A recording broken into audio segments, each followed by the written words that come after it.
உழைச்சி மேல வந்த ஆட்கள்லாம் நிறைய பேர் தெரியும் நமக்கு. ஆனா கிறிஸ்தவர்கள் தான் என்ன சொல்றாங்க, நான் முன்னேறாம இருக்கிறதுக்கு சாபம் ஏதோ இருக்குது என் மேல. ஏன் நான் வாழ்க்கையில முன்னேறாம இருக்கிறதுக்கு ஒரே காரணம் சாபம் தான். வாழ்க்கையில முன்னேறாம இருக்கிறதுக்கு நிறைய காரியம் இருக்கு. அந்த காரணத்தெல்லாம் விட்டுட்டு நம்மளுங்க அந்த காரணத்தெல்லாம் ஓரமா தள்ளி வச்சிருவாங்க. வச்சுட்டு எப்ப பார்த்தாலும் எதை பேசிட்டே இருப்பாங்க, சாபம் சாபம் சாபம் சாபம் சாபம் சாபம் சாபம் சாபம் பேசிட்டு சாபம் பேசினா சாபம் வேலை செஞ்சுக்கிட்டே தான் இருக்கும். நான் ஓகே பிரதர், ஆனாலும் அந்த பைபிள்ல சில வசனங்கள்லாம் ரொம்ப பயமா இருக்கு பிரதர் அப்படின்றாங்க. இப்ப இன்னொரு சில பேர் என்ன கேட்கறாங்கன்னா, பிரதர் யாராவது என்னை சபிச்சா அது ஒர்க் ஆயிருமா? சரி, நியாயப்பிரமாணத்தின் சாபம் ஒர்க் ஆகுது பிரதர், ஒத்துக்கிறேன். யாராவது சபிச்சா ஒர்க் ஆயிருமான்னா, எங்க இதுவே ஒர்க் ஆகலாம், அது எப்படிங்க ஒர்க் ஆகும்? உங்க வீட்டிலேயே வந்து பக்கத்திலேயே நின்று சாபம் விட்டாலுமே அப்படியா, நல்லா பேசுற தம்பி போயிட்டு வான்னு சொல்லி அனுப்பிடுங்க. நீங்க ஒரு கொஸ்டின் கேட்கலாம். ஆனாலும் பிரதர் சில நெகட்டிவ் பேட்டர்ன்ஸ்லாம் எங்க ஃபேமிலியில பாக்குறோம். சில மோசமான காரியங்கள் எங்க ஃபேமிலியில நடந்துட்டே இருக்குது. ஏற்கனவே எங்க அம்மா அப்பா நடந்துச்சு, எனக்கும் நடக்குது அப்படின்னா அதுக்கு ஒரு ரீசன் இருக்கு. என்னன்னா, இது புரிஞ்சிருச்சுன்னா லைஃப் வந்து பியூட்டிஃபுல்லா இருக்கும். இல்லன்னா தேடிக்கிட்டு இருப்பீங்க, எங்க குட்டிச்சாத்தா உட்காந்துருக்கான், எங்க சாபம் உட்காந்துருக்கு, எவன் பில்லி சுனியா வச்சிருக்கான். எவனுமே வச்சிருக்க மாட்டான், நீங்க தேடிக்கிட்டே இருக்க வேண்டியதான்.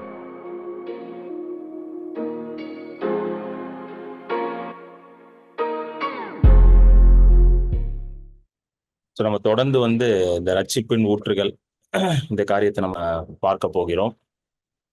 கடந்த 9 வாரமா இதுதான் பார்த்துட்டு இருக்கோம். ஆல்மோஸ்ட் 9 வீக்ஸா இதை தான் பார்த்துட்டு இருக்கோம். ரட்சிப்பின் ஊற்றுகள், ரட்சிப்புல ஆண்டவர் நமக்கு என்னெல்லாம் செய்திருக்காங்க. ஸோ போன வாரம் வந்து டியூஸ்டே அண்ட் வெனஸ்டே 2 நாளும் வந்து தேவன் நம்மளை ஏற்றுக்கொண்டிருக்கிறார், தேவன் நம்மளை மீட்டெடுத்திருக்கிறார், இந்த சத்தியங்களை பார்த்தோம். ஆமென். ஸோ நிச்சயமாக தேவன் நம்மளை ஏற்றுக்கொண்டிருக்கிறார், மீட்டெடுத்திருக்கிறார். உங்களுக்கு ஆழமாக புரிஞ்சிருக்கும்னு நினைக்கிறேன். அப்படி புரியலன்னா அந்த வசனங்கள் எல்லாம் திரும்ப திரும்ப படிங்க. ஏன்னா வசனத்தை படிக்கும் பொழுதுதான் நம்மளுடைய கண்கள் திறக்கப்படுது. ஆமென். So whenever you go to the scripture and when you read the word of God, God will open your eyes to see the truth in the scripture. நீங்க வசனத்தை படிக்கும் பொழுது ஆண்டவர் உங்க கண்களை திறந்து அந்த வசனத்துல இருக்கிற சத்தியத்தை உங்களுக்கு வெளிப்படுத்துவார். அதனாலதான் வசனத்தை படிக்கிறது ரொம்ப முக்கியமா இருக்கும். அந்த வசனங்கள்லாம் திரும்ப திரும்ப படிங்க. நான் போன வாரம் பேசினது, அதுக்கு முந்தின வாரம் பேசின வசனங்கள் எடுத்து திரும்ப திரும்ப அதை நோட் பண்ணி வச்சுட்டு படிச்சுக்கிட்டே இருங்க. அது ரொம்ப ரொம்ப ரொம்ப ரொம்ப முக்கியமான ஒரு காரியம். ஸோ இன்னைக்கு வந்து நம்ம இந்த சாபங்களை பத்தி பார்க்க போறோம். ஏன் சாபங்களை பத்தி பார்க்கணும்னா, இன்னைக்கு நிறைய கிறிஸ்தவர்கள் பிலீவ் பண்ற காரியம் ஒண்ணு என்னன்னா, ஏதோ ஒரு சாபம் இருக்கு பிரதர் அப்படின்னு பிலீவ் பண்றது இருக்கிறது எப்படி இருக்கு, ஒரு வழக்கமாவே இருக்கு. நிறைய கிறிஸ்தவர்கள் சொல்றதோட நானே ஒரு காலத்துல பிலீவ் பண்ண பாருங்களேன். எதுக்கு நம்ம மத்தவங்களை பேசிக்கிட்டு, நானே ஒரு காலத்துலன்னா அது ரொம்ப வருஷத்துக்கு முன்னாடிங்க. இப்ப பிலீவ் பண்ணிட்டு இருக்கேன்னு நினைக்காதீங்க. ரொம்ப வருஷத்துக்கு முன்னாடி இந்த சத்தியெல்லாம் தெரியறதுக்கு முன்னாடி நானே பிலீவ் பண்ணிட்டு இருந்தேன். ஏதோ ஒரு சாபம் இருக்கு போல நம்ம வாழ்க்கையில, அதனாலதான் நம்ம வாழ்க்கையில சில காரியங்கள் நடக்கவே மாட்டேங்குது. இந்த சாபத்தெல்லாம் நான் வந்து எப்படியாவது உடைக்கணும் அப்படின்னு சொல்லி நிறைய அந்த மாதிரி இந்த கர்ஸ் பிரேக்கிங் மீட்டிங்ஸ் எல்லாம் வைப்பாங்க. பரம்பரை சாபத்தை உடைக்கிறோம் வாங்க, அது பண்றோம் இது பண்றோம் சொல்லி இந்த மாதிரி மீட்டிங் எல்லாம் போவேன். எல்லா மீட்டிங்கும் போய் அட்டன் பண்ணுவேன். ஆனா ஏதோ உடஞ்ச மாதிரி தெரியல. ஏதோ மீட்டிங் தான் நிறைய அட்டன் பண்ணேன், ஆனா சாபம் உடையல. அப்புறம் எனக்கு ரொம்ப கன்ஃபியூஸ் ஆயிடுச்சு. என்னடா அது, ஒவ்வொரு மீட்டிங்கும் போய் உடைக்கிறோம், என்ன உடஞ்சது என்ன திரும்ப யார் ஒட்ட வைக்கிறான்னு தெரியலையா, உடஞ்சு போன சாபத்தை திரும்ப யார் கொண்டு வரான்னு தெரியலையா, மீட்டிங்கா போறோம், அவங்கவுங்க உடைக்கிறேன்றாங்க, ஆனா ஒழுங்கா உடைச்சாங்களா இல்லையான்னு தெரியலையா அப்படின்ற ஒரு பெரிய கன்ஃபியூஷன்ல இருந்து அதுக்கப்புறம் தான் ஆண்டவர் வந்து எனக்கு இந்த புதிய உடன்படிக்கையின் சத்தியத்தை எல்லாம் வெளிப்படுத்தும் பொழுது நான் சாபத்துல கிடையாது, முதல்ல நான் சாபத்துல இல்லைன்றது ஃபர்ஸ்ட் புரிய ஆரம்பிச்சிச்சு. ஆமென். ரட்சிக்கப்பட்ட உடனே என் சாபமும் நீங்கிருச்சுன்றது புரியுது. அதனாலதான் பாருங்களேன், கண்கள் திறக்க வேண்டியது ரொம்ப முக்கியம். அப்போஸ்தலர் 26:18 அந்த வசனத்தை போடு விஜய். ஆக்ட்ஸ் 26:18, அப்போஸ்தலர் 26:18 நீங்க படிங்க. 26:18. ஓகே. அவர்கள் என்னை பற்றும் விசுவாசத்தினாலே பாவ மன்னிப்பையும் பரிசுத்தமாக்கப்பட்டவர்களுக்குரிய சுதந்திரத்தையும் பெற்றுக்கொள்ளும்படியாக அவர்கள் இருளை விட்டு ஒளியினிடத்திற்கும் சாத்தானுடைய அதிகாரத்தை விட்டு தேவனிடத்திற்கும் திரும்பும்படிக்கு நீ அவர்களுடைய கண்களை திறக்கும் பொருட்டு இப்பொழுது உன்னை அவர்களிடத்திற்கு அனுப்புகிறேன் என்றார். ஹalleluya. அதாவது வந்து பாவ மன்னிப்பு பெற்றிருக்கிறார்கள், இருள்ல இருந்து ஒளியில வந்திருக்கிறார்கள், சாத்தான் இடத்துல இருந்து என்னிடத்துல வர்றதுக்கு இதை புரியறதுக்கு அவங்களுக்கு என்ன முதல்ல செய்யணுமா, அவர்கள் கண்களை திற. இந்த வசனத்தை வந்து யார் பேசுறானா, ஆண்டவராக இயேசு கிறிஸ்து பவுலுக்கு இதை ஊழியமா கொடுத்திருக்காரு. என்ன ஊழியம்னா, to open the eyes of the people. இங்கிலீஷ்ல வந்து எப்படி வருதுன்னா, ஸ்டார்டிங் லைனே தான், டு ஓப்பன் தியர் ஐஸ்னு வருது பாருங்க இங்கிலீஷ்ல. ஆண்டவர் வந்து பவுல் வந்து சொல்றாரு. இப்ப இந்த 26:12 வந்து பவுல் வந்து என்ன சொல்லுவாருன்னா, எதுக்காக ஆண்டவர் என்னை அழைச்சிருக்கிறாருன்ற அந்த காரணத்தை சொல்லுவார். அந்த 26:12 இருந்து படிச்சுட்டே வந்தீங்கன்னா தெரியும். Why did God call me, how God call me, எப்படி என்னை ஆண்டவர் அழைச்சார், எதற்காக அழைச்சார், எதற்காக பவுல் அழைச்சாரா, ஜனங்களோட கண்களை திறக்கணுமா. இன்னைக்கு கிறிஸ்தவர்களோட கண்கள் திறக்கப்படணுங்க. கிறிஸ்தவர்கள் கண்கள் வந்து திறக்கப்படாதனாலதான் என்ன பிரச்சனையா இருக்கு, சாபத்துல இருக்கும்னு சொல்லி உலகத்துல இருக்கவனை விட கிறிஸ்தவன் ரொம்ப ஸ்ட்ராங்கா பிலீவ் பண்ண ஆரம்பிச்சிட்டான். உலகத்துல இருக்கவங்க கூட வந்து நான் பார்த்தேன், உலகத்துல இருக்க கூட என்ன சொல்றான்னா, கொஞ்சம் நல்லா படிச்சு கொஞ்சம் நல்லா ஹார்ட் ஒர்க் பண்ணி பண்ணா வாழ்க்கையில வந்துடலாம் சார், மேல வந்துடலாம் சார், நல்லா படிச்சு கிடிச்சு அப்படி இப்படி பண்ணி அப்புறம் ஏதாவது ஒரு கவர்மெண்ட் எக்ஸாம் எழுதி ஒரு கவர்மெண்ட் வேலைக்கு போயோ, இல்ல ஏதாவது ஒரு ஃபாரின்ல ஏதாவது ஒரு வெளிநாட்டுல ஏதாவது ஒரு வேலையை அப்ளை பண்ணி அங்க போய் வேலை பார்த்து நல்லா இல்லை சம்பாதிச்சு இங்க ஒரு வீடு கிட்ட கட்டி என்ன ஆயிடலாம், வாழ்க்கையில முன்னுக்கு வந்துடலாம் அப்படின்ற ஒரு நம்பிக்கை இருக்குது. ஏன்னா நிறைய உலகத்துல இருக்கவங்கள பாக்குறோம்ல, அவனுக்கு அந்த ஒரு நம்பிக்கை இருக்குது. ஏதோ ஒண்ணு நமக்கு இருக்கிற திறமையை வச்சு, நமக்கு இருக்கிற கொஞ்சம் நாலேஜை வச்சு ஏதாவது ஒண்ணு பண்ணி நம்ம மேல வந்துடலாம்னு சொல்லி அதே மாதிரி செய்யறானுங்க வேற. கரெக்டா இல்லையாங்க? நல்லா படிக்கிறாங்க, நல்லா வேலை செய்யறாங்க, கடினமா உழைக்கிறாங்க, உழைச்சு மேல வந்த ஆட்கள்லாம் நிறைய பேர் தெரியும் நமக்கு. ஆனா கிறிஸ்தவர்கள் தான் என்ன சொல்றாங்க, நம்ம முன்னேறாம இருக்கிறதுக்கு சாபம் ஏதோ இருக்குது என் மேல. நல்லா படிச்சிருப்பாங்க, நல்ல வேலையில எல்லாம் இருப்பாங்க, ஆனாலும் என்ன சொல்லிக்கிட்டே இருப்பாங்க, ஏதோ சாபம் இருக்கு, ஏதோ சாபம் இருக்குட்டு. எனக்கு நிறைய பேர் வந்து இப்படி ஒரு ப்ரேயர் ரிக்வெஸ்ட் எல்லாம் கொடுத்து நான் கேள்விப்பட்டிருக்கேன். என்ன சொல்லுவாங்கன்னா வந்துட்டு, பிரதர் என் வேலையில வந்து எனக்கு யாரோ பில்லி சுனியை கட்டு வச்சுட்டாங்க பிரதர், நான் வேலையை சரியா செய்யக்கூடாதுன்னு. நான் வந்து யோசிப்பேன், இவர் அப்படிப்பட்ட என்ன வேலை இவர் செய்வாரு. இவர் வந்து லீடர் ஆஃப் அப்போசிஷனும் கிடையாது, ராகுல் காந்தி மாதிரி இவர் வேலை செய்யாம வந்து அவனுக்கு தடுக்கிறதுக்கு. இவர் ஒரு கம்பெனியில ஒரு 1000 ஒரு 2000 பேர் 3000 பேர் ஒரு 1,00,000 பேர் இருப்பான். ஐடி கம்பெனில பாத்தீங்கன்னா 1,00,000 பேர் 2,00,000 பேர் இருப்பான். டிசிஎஸ் எல்லாம் பண்ணி 2,00,000. நான் ஹெச்சில ஒர்க் பண்ணும்போது 1,00,000 பேர் இருந்தானுங்க. அதுல 1,00,000 ஒருத்தன் 2,00,000 ஒருத்தன். இவரை கெடுக்கிறதுக்கு எவன் ஆபீஸ்ல பில்லி சுனியா வைக்கிறான்னு யோசிப்போம் உட்காந்து. இவர் வந்து அமெரிக்க ஜனாதிபதியும் இல்ல, யுஎன்னோட கவுன்சில் ஜெனரலும் கிடையாது. இவர் யாரு தடுப்பா? என்ன வேலை செய்றீங்கன்னா பிரதர், நான் வந்து இப்பதான் பிரதர் ஒரு சீனியர் அனாலிஸ்டா இருக்கேன் பிரதர். ஒரு 50,000 60,000 சேலரி வாங்கிட்டு இருப்பாரு. அவரை மாதிரி கிட்டத்தட்ட 100 பேர் இருப்பாங்க அந்த டீம்லயே. சொல்றது ஃபுல்லா பாத்தீங்கன்னா யாரு, கிறிஸ்தவன் தான். இது ரியலாவே வந்த இந்த மாதிரி நிறைய கேஸ் வந்திருக்குங்க எனக்கு. நான் சும்மாலாம் சொல்லல, ரியாலாவே ஏதோ ஒண்ணு பண்றாங்க பிரதர், ஏதோ பண்றாங்க பிரதர். நான் இப்ப எனக்கு ஆச்சரியமா இருக்கும். இவர் வந்து கம்பெனி ஓனரும் இல்ல, கம்பெனி ஓனர்னா கூட பக்கத்து கம்பெனிக்காரன் வைப்பான், ஏதாவது வச்சு இவரை கெடுத்து விட்டுலாம் அப்படின்னு நினைப்பான். நீ எதுவுமே கிடையாது, உனக்கு ஏன் வந்து வைக்கணும்? ஏன் இந்த மாதிரி அவங்க நினைக்கிறாங்கன்னா நல்லா கவனிச்சுக்கோங்க. ஏன் நான் வாழ்க்கையில முன்னேறாம இருக்கிறதுக்கு ஒரே காரணம் சாபம் தான். வாழ்க்கையில முன்னேறாம இருக்கிறதுக்கு நிறைய காரியம் இருக்கு. அந்த காரணத்தெல்லாம் விட்டுட்டு நம்மளுங்க அந்த காரணத்தெல்லாம் ஓரமா தள்ளி வச்சிருவாங்க.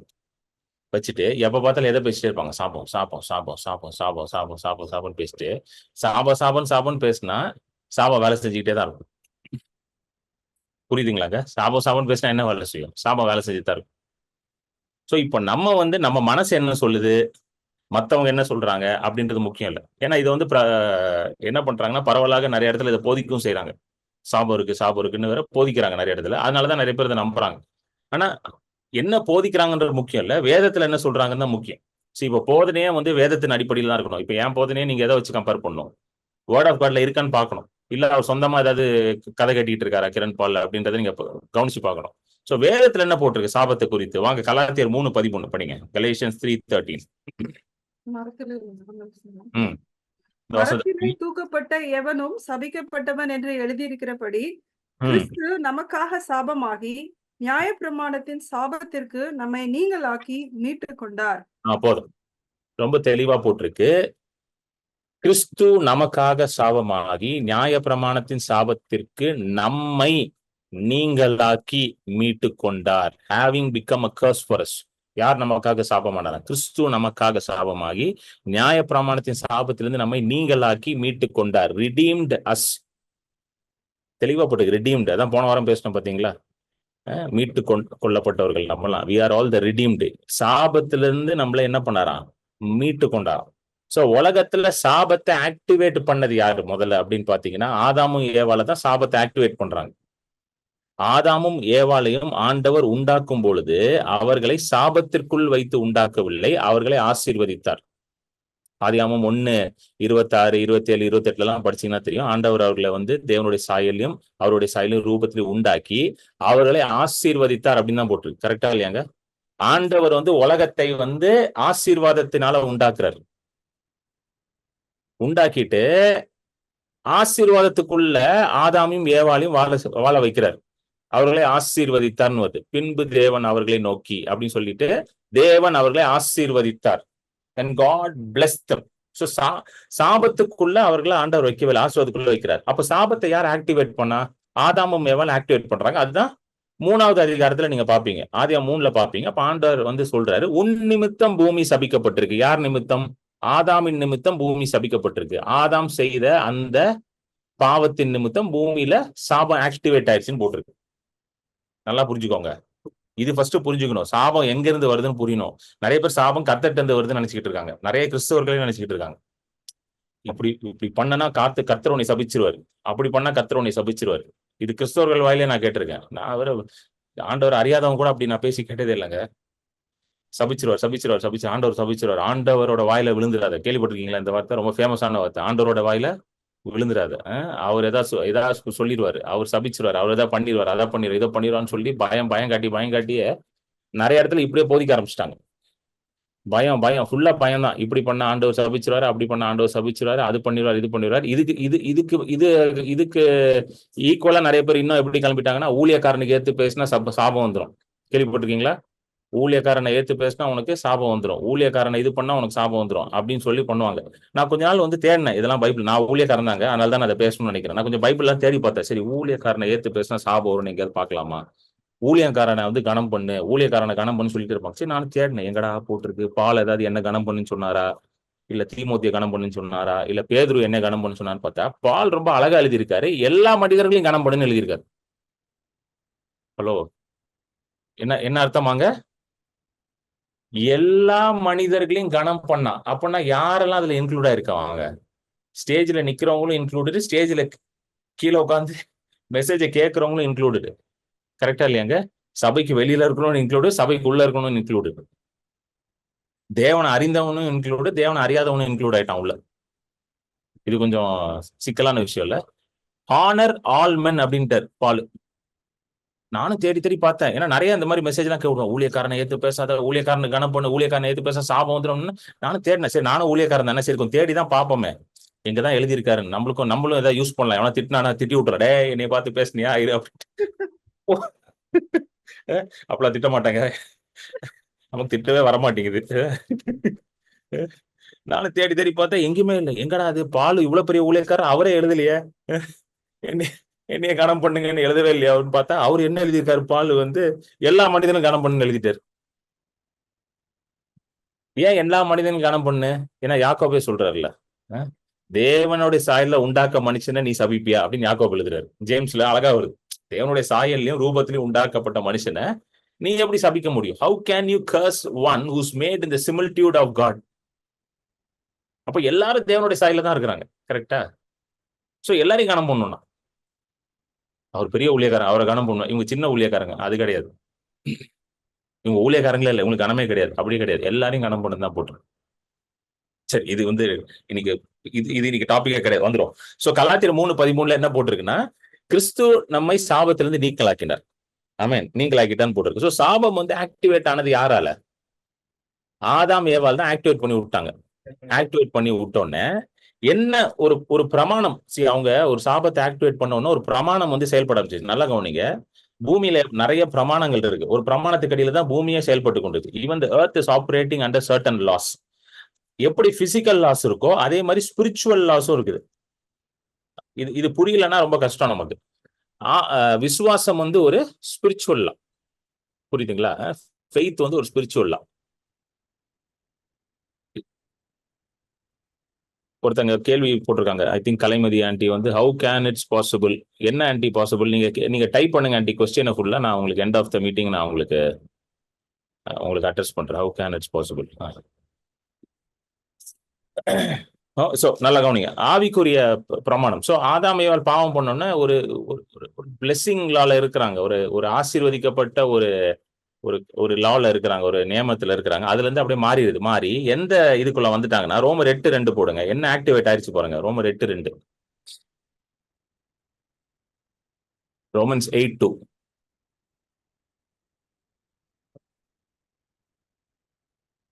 கிறிஸ்து இயேசுவினாலே ம் ஜீவனுடைய ஆவியின் பிரமாணம் என்னை ம் பாவம் மரணம் என்பவைகளின் பிரமாணத்தினின்று விடுதலையாக்கிற்றே. அல்லேலூயா. ம் என்ன பிரமாணம் உள்ள வந்துச்சு தெரியுமா? ஆதாமும் ஏவாளும் வந்து பாவத்துல விழுந்தன என்ன பிரமாணம் உள்ள வருதுன்னா, பாவம் பாவம் மரணம் அப்படின்ற ஒரு பிரமாணம் ஸ்டார்ட் ஆயிடுச்சு. Sin and death. ஏன்னா ஆண்டவர் என்ன சொல்றாரு, இந்த கனியை நீ புசிக்கும் பொழுது சாகவே என்ன சாவு. நடக்கும்? சாகவே சாவாய். அப்படின்னு என்ன அர்த்தம்? இந்த கனியை புசிக்கும் பொழுது டெத்தை வந்து நீ உள்ள கொண்டு வந்துருவ. நீ செத்து போயிடுவ. எங்க செத்து போவ? ஆவியில முதல்ல நீ மரித்து போவ. ஆவியில மரணம் வந்துன்னா அது ஆட்டோமேட்டிக்கா அந்த மரணம் எங்க வெளிப்பட ஆரம்பிச்சிடும்? மாம்சத்துல வெளிப்பட ஆரம்பிச்சிடும். அப்படின்றது வந்து ஆண்டவர் சொல்றார். சொல்லிட்டு பாவம் மரணம் என்ற ஒரு பிரமாணத்தை வந்து என்ன பண்ணி விட்டுட்டாரு அவரு? ஆடம் ஸ்டார்ட் பண்ணி விட்டுட்டார். அவருக்கே தெரியாம ஒரு லா ஆக்டிவேட் பண்ணி விட்டுட்டார். Law of sin and death அப்படின்னுவாங்க. பாவம் மரணம் என்ற ஒரு பிரமாணம் ஆக்டிவேட் ஆகி ஓடிக்கிட்டே இருக்கு.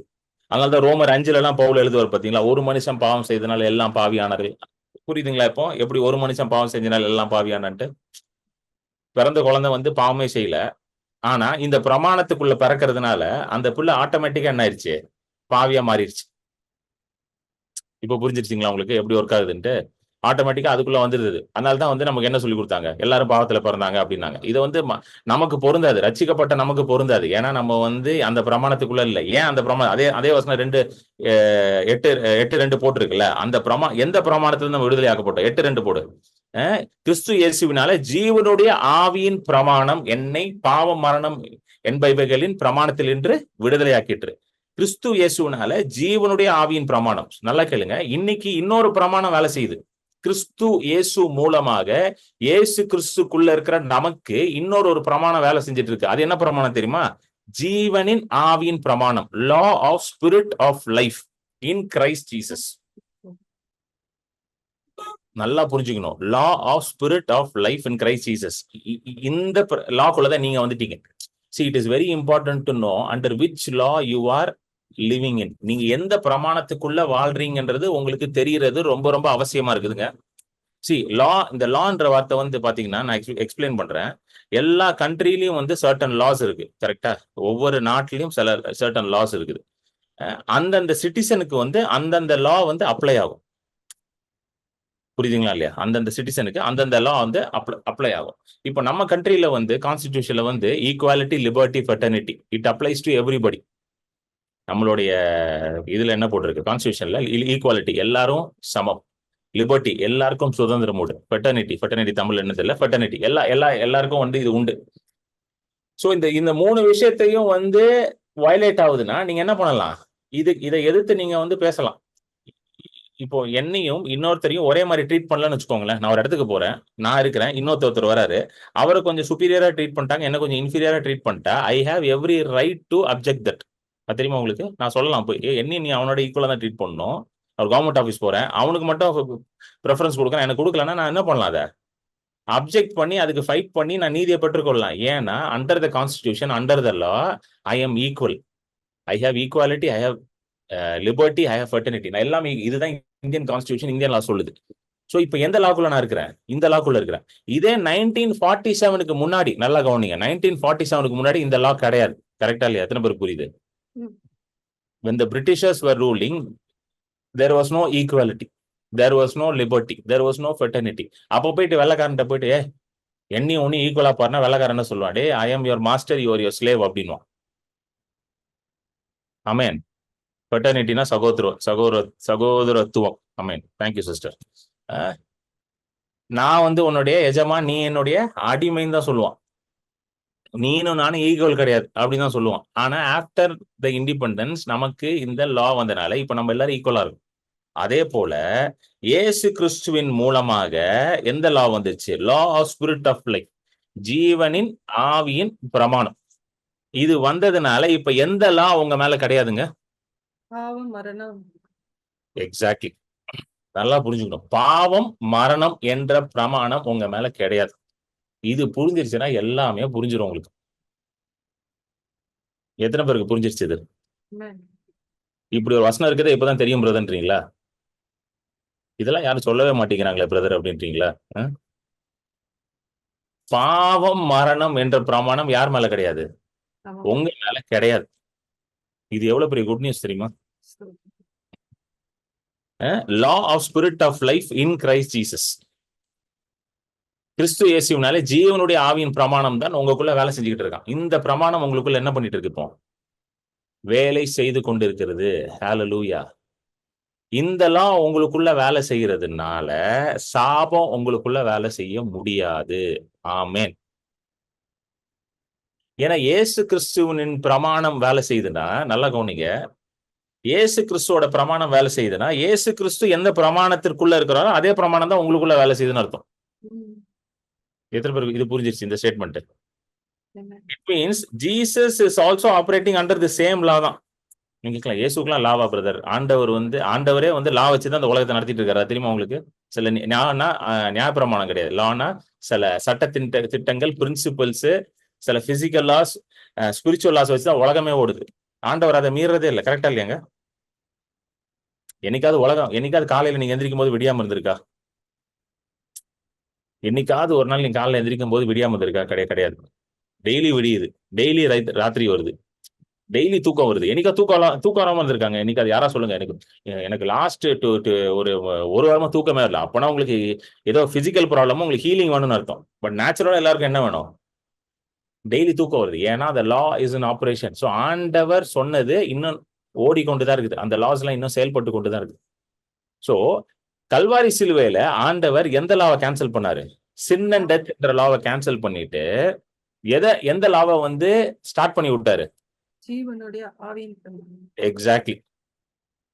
ஜீவனுடைய ஆவியின் பிரமாணம் அது ஸ்டார்ட் ஆயிடுச்சு. எத்தனை பேருங்க புரியுது இது? ஹalleluya. ஆமென். சோ இப்ப சாபம் என்ற ஒரு காரியமே ஒரு கிறிஸ்தவனுக்கு கிடையாது. Once you are born again, once you are saved, there is nothing called curse in your life. சாபம்ன்ற காரியமே கிடையாது. வாங்க டியூட்ரானமி 28க்கு வாங்களேன். Come to Deuteronomy 28.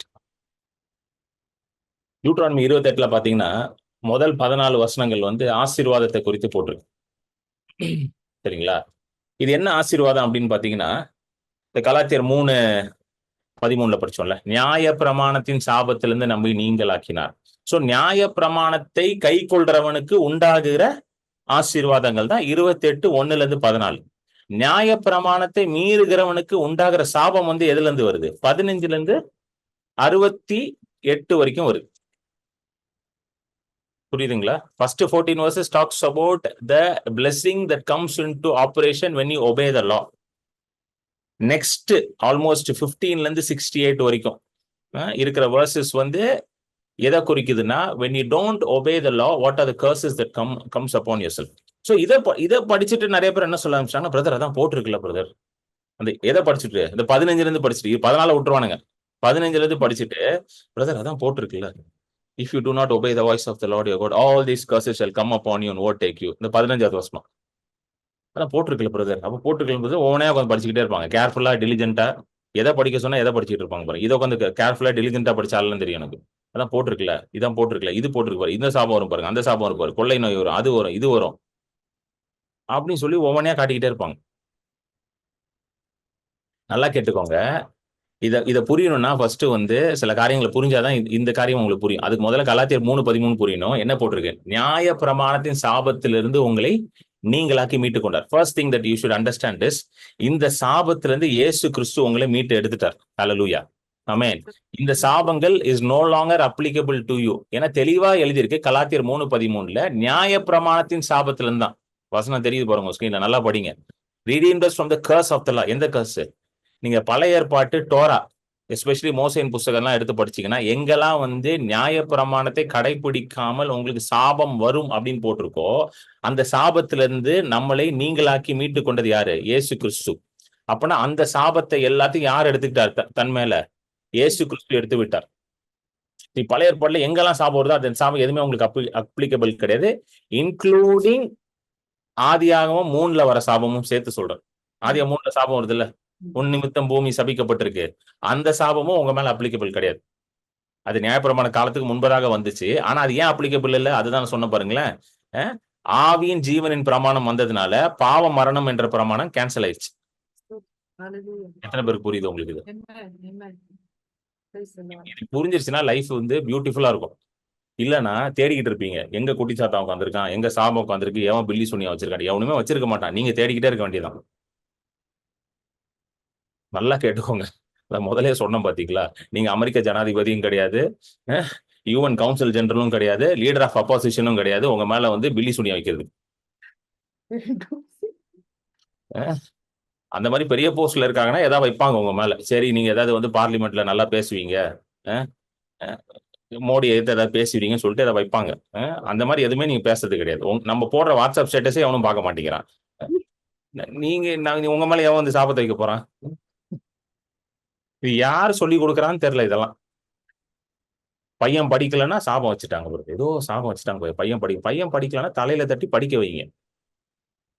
நிறைய பேர் வந்து என்கிட்ட கேட்பாங்க, பையன் சொல்ற பேச்சே கேட்க மாட்டான் பிரதர், சர்ச்சுக்கே வர மாட்டான். சின்ன வயசுல என்ன பண்ணீங்க? பையனை சர்ச்சுக்கு கூட்டு போனீங்களா? சண்டே கிளாஸ் அட்டன் பண்ண வச்சீங்களா? பைபிள் படிக்க வச்சீங்களா? 5 வயசு இருக்கும்போது குழந்தைய கூட்டிட்டு போய் சண்டே கிளாஸ்ல விட்டு பைபிளை படிக்க வச்சு, வீட்டுல ஒழுங்கா ஜெபம் பண்ண சொல்லி கொடுத்து, வீட்டுல உட்காந்து பைபிள் படிக்கணும், கடவுளுக்கு பயந்து வளரணும் அப்படின்னு சொல்லி கொடுக்காம 18 வயசு 20 வயசு ஆன பிறகு பையன் ஒன்னும் செய்ய மாட்டான்னா ஒன்னும் பண்ண முடியாது. இது நான் சொல்லல, இதுதான் உலகத்தில் நடந்துட்டு. இதான் ஆண்டவரே சொல்றார், பிள்ளையாண்டான் அவன் நடக்கிற வழியில அவனை போதித்து நட அப்படின்றார். train the child in the way he should go so that when he is old he will not depart from it. அவன் வளர்ந்த பிறகு அதை விட்டு வெளியே போக மாட்டான். என்கிட்ட ஒருத்தங்க வந்தாங்க என்கிட்ட கவுன்சிலிங், கொஞ்சம் வருஷத்துக்கு முன்னாடி இருக்கும். அவங்க பையன் வந்து ஏதோ காலேஜ் அப்போ செகண்ட் இயர் ஏதோ படிச்சுட்டு இருந்தான், இன்ஜினியரிங் காலேஜ் செகண்ட் இயர் படிக்கிறான். அப்போ வந்து என்கிட்ட கேட்டாங்க, பிரதர் நாங்கள் இந்த மாதிரி கார் வாங்கலாம்னு நினைக்கிறோம் பிரதர், ஒரு ஸ்விஃப்ட் கார் வாங்கலாம். ஸ்விஃப்ட் கார் வந்து ஒரு 6-7 லட்சம் வரும். ஸோ ஸ்விஃப்ட் வாங்கலாம்னு நினைக்கிறோம் அப்படின்னாங்க. வாங்கிக்கோங்க. ஆனால் என் பையன் வந்து ஸ்கோடா ஆக்டாவியா தான் வாங்கணும்னு சொல்றாங்க. ஸ்கோடா ஆக்டாவியா வந்து ஒரு 20-25 லட்சம் வரும் அப்படின்னா, ஏன் அவங்க பையன் அப்படி வாங்கணும்னு நினைக்கிறான்? இல்ல, அவன் படிக்கிற காலேஜ் வந்து கொஞ்சம் பெரிய காலேஜ், எல்லாம் பணக்கார பசங்க எல்லாம் வருவாங்க, அதனால இவர் ஸ்கோடா ஆக்டாவியா தான் வாங்கணும்னு சொல்றாரு அப்படின்னு. நான் சொன்னேன், ஸ்கோடா ஆக்டாவியா உங்களுக்கு தானே வாங்குறீங்க, அவனுக்கா வாங்குறீங்க? அவன் சம்பாதிச்சு அவன் வாங்க போறான் அப்படின்னா, இல்ல நாங்க வாங்கினாலும் அப்பப்போ காலேஜுக்கு எடுத்துட்டு போவான்ல, அப்போ கொஞ்சம் இதா இருக்கணும் அப்படின்னு நினைக்கிறான் அப்படின்னு.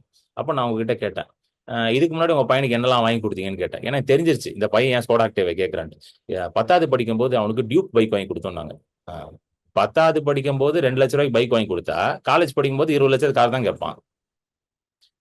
இப்ப பிரச்சனை யார்கிட்ட இருக்குன்னு நினைக்கிறீங்க? பையன் கிட்ட இல்ல, யார்கிட்ட இருக்குது? அந்த பேரண்ட்ஸ் கிட்ட தான் இருக்கு.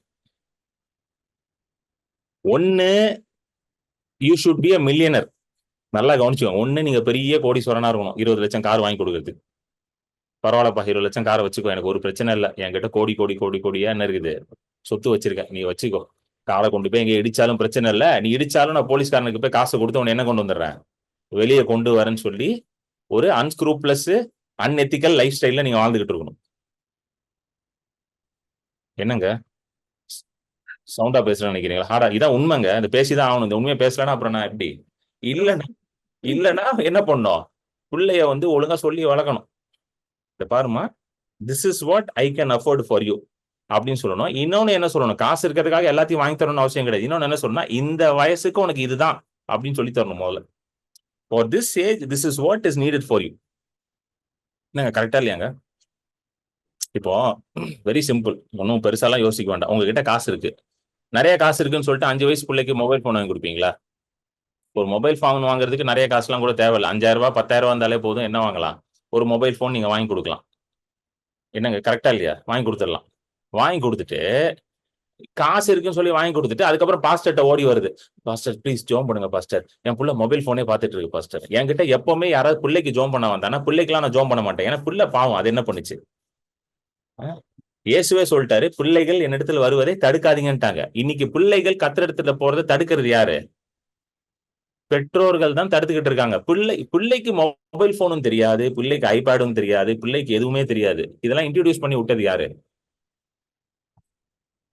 நம்ம சொல்லுங்க, நம்ம அப்படின்னு சொல்லுங்க. வீடியோ ஆன் பண்ணி சொல்றீங்களா எல்லாரும்? நம்மன்ட்டு நம்ம தான் எல்லாத்தையும் இன்ட்ரோடியூஸ் பண்ணி விடுறோம். விட்டுட்டு அதுக்கப்புறம் இப்போ வருவாங்க, பாஸ்டர் கை வச்சு ஜோம் பண்ணுங்க பாஸ்டர், படிக்க மாட்டான். நான் கேட்பேன் ஃபர்ஸ்ட் கொஸ்டின், எனக்கு இந்த மாதிரி கொஸ்டின் இந்த ஆள் வந்தாலே தெரிஞ்சிடும் என்ன நடக்குன்ட்டு. வீட்டுல என்ன பண்றான் வீட்டுல அப்படின்னு கேட்பேன். எப்பவுமே மொபைல் போன் பாக்குறேன். சரி, மொபைல் போன் யார் கொடுத்தா அவனுங்கன்னு கேட்டா, நான் தான் கொடுத்தேன். நீங்களே கொடுத்துருவீங்க. அப்புறம் பையன் வந்து நீட் எக்ஸாம்ல ஃபர்ஸ்ட் மார்க் வாங்கணும்னா எப்படி வருவான்? அதுக்கப்புறம் வந்து ஜோம் பண்ண ஏதோ ஒரு சாபம் இருக்கு பிரதர். என் பையன் வந்து சொல்ற பேச்சே கேட்க மாட்டான், ஏதோ ஒரு சாபம் வச்சுட்டாங்க. ஆமா, உங்க பையன் வந்து இது பாருங்க, முகேஷ் அம்பானியோட பையன் பாருங்க, சாபம் வச்சுட்டானுங்க வந்து. எந்த சாபமும் கிடையாது, சொல்லுங்க, எந்த சாபமும் கிடையாது. எந்த சாபமும் கிடையாது. கிறிஸ்து என்னை நியாயப்பிரமாணத்தின் சாபத்திலிருந்து நீங்களாக்கி மீட்டு கொண்டார். என் பிள்ளை மேலேயும் எந்த சாபம் கிடையாது, என் மேலேயும் எந்த சாபம் கிடையாது. இன்னைக்கு பிரச்சனை வந்து சாபம் கிடையாது. இன்னைக்கு பிரச்சனை வந்து நம்ம படிச்சோம்ல அப்போஸ்தலர் 26 படிச்சோம்ல வசனம், நம்ம கண்கள் திறக்கணும், அதுதான் பிரச்சனை. இன்னைக்கு பிரச்சனையே சாபமே பிரச்சனை கிடையாது. சாபம் பாவம். அது இன்னைக்கு போய் நீங்க சாபம் அது சொல்லுது, சாபம் சொல்லுது, என்னையதான் கிறிஸ்து சிலுவையில சுமந்துட்டார்ல, ஏன்டா என்னைய புடிச்சு புடிச்சு இழுத்துக்கிட்டு இருக்கீங்க, நான் சிலுவையிலே தொங்கி முடிச்சிட்டேன், நீ எப்ப பார்த்தாலும் சாபம் சாபம் சாபம்னு இருக்க அப்படின்ட்டு. எல்லாத்துக்கும் இன்னைக்கு பாத்தீங்கன்னா எல்லாத்துக்கும் நம்ம ஆளுங்க வந்து எந்த வீட்டுக்கு போனாலும் எனக்கு இதான் ப்ரேயர் பாயிண்ட். என்ன பாத்தீங்க பிரதர், வீட்டுல ஏதாவது சாபம் இருக்கா பாத்தீங்களா பிரதர், வீட்டுல அது இருக்கா பாத்தீங்களா பிரதர், இது இருக்கா பாத்தீங்களா பிரதர், என் பையன் வந்து இது பண்ண, பையன் மேல ஏதாவது சாபம் இருக்கா பிரதர், என் பையனுக்கு ஜோம் பண்ணீங்களா, ஆண்டவர் ஏதாவது காமிச்சாரா, ஆமா காமிச்சாரு, பின்னாடி 2 பேய் நிக்கிற மாதிரி காமிச்சாரு இப்படின்னு சொன்னீங்கன்னா ஒன்னும் ஒத்துப்பாங்க. ஆமா பிரதர், அவனும் பேய் மாதிரி தான் பண்றான் பிரதர், கரெக்டா சொல்லிட்டீங்க பிரதர் அப்படின்ட்டுருவாங்க. உங்க பிள்ளைகள் மேல எந்த சாபமும் கிடையாதுங்க, நல்லா புரிஞ்சுக்கோங்க. உங்க பிள்ளைகள் மேல எந்த சாபமும் கிடையாது. யாராவது அப்படி சொன்னாங்கன்னா அவங்களுக்கு டீ காஃபி கொடுத்து, சார் ப்ளீஸ் போயிட்டு வாங்க, பிரைஸ் லார்ட்னு அனுப்பிச்சு விட்டுருங்க. If anybody tells that lie to you that your children are under a curse, I want to tell you it is a lie from the enemy. அது பிசாசின் இடத்துல இருந்து வர பொய் அது. ஹல்லேலூயா, ஆமென். சோ உபாமா 28:1, உபாமா 28:1 படிங்க. இன்று நான் உனக்கு விதிக்கிற உன் தேவனாகிய கர்த்தருடைய கட்டளைகளின்படியெல்லாம் செய்ய ம், நீ ம், கவனமாயிருக்கும்படிக்கு ம், அவர் சத்தத்திற்கு உண்மையாய் செவி கொடுப்பாயானால் உன் ம். தேவனாகிய கர்த்தர் பூமியில் உள்ள சகல ஜாதிகளிலும் உன்னை மேன்மையாக வைப்பார். ஓகே, சோ இது வச்சுட்டு நான் என்ன நிறைய பேர் என்னன்னு சொல்ல ஆரம்பிச்சிட்டாங்கன்னா, கட்டளைகளை கை கொடுத்து இதை பண்ணி அதை பண்ணாதானே ஆண்டவர் வந்து எல்லாத்தையும் வந்து ஆசீர்வாதத்தை நம்ம மேல கொண்டு வரு, பூமியில் உள்ள சகல ஜாதிகளுக்கும் மேல என்னை மேன்மையாக வைப்பாரு அப்படின்னு போட்டிருக்கு. If you obey the commandments அப்படின்னு வருது இங்கிலீஷ்ல, நீ கட்டளைகளை கை கொண்டு அப்படின்னு வருது. ஆனா நீங்க நல்லா கவனிக்கணும், இயேசு கிறிஸ்து எதற்காக வந்தார் அப்படின்றது தெளிவா போட்டிருக்கு பாருங்க. மத்தேயு 5:17, மேத்யூ 5:17 இதை படிப்போம். மத்தேயு 5:17.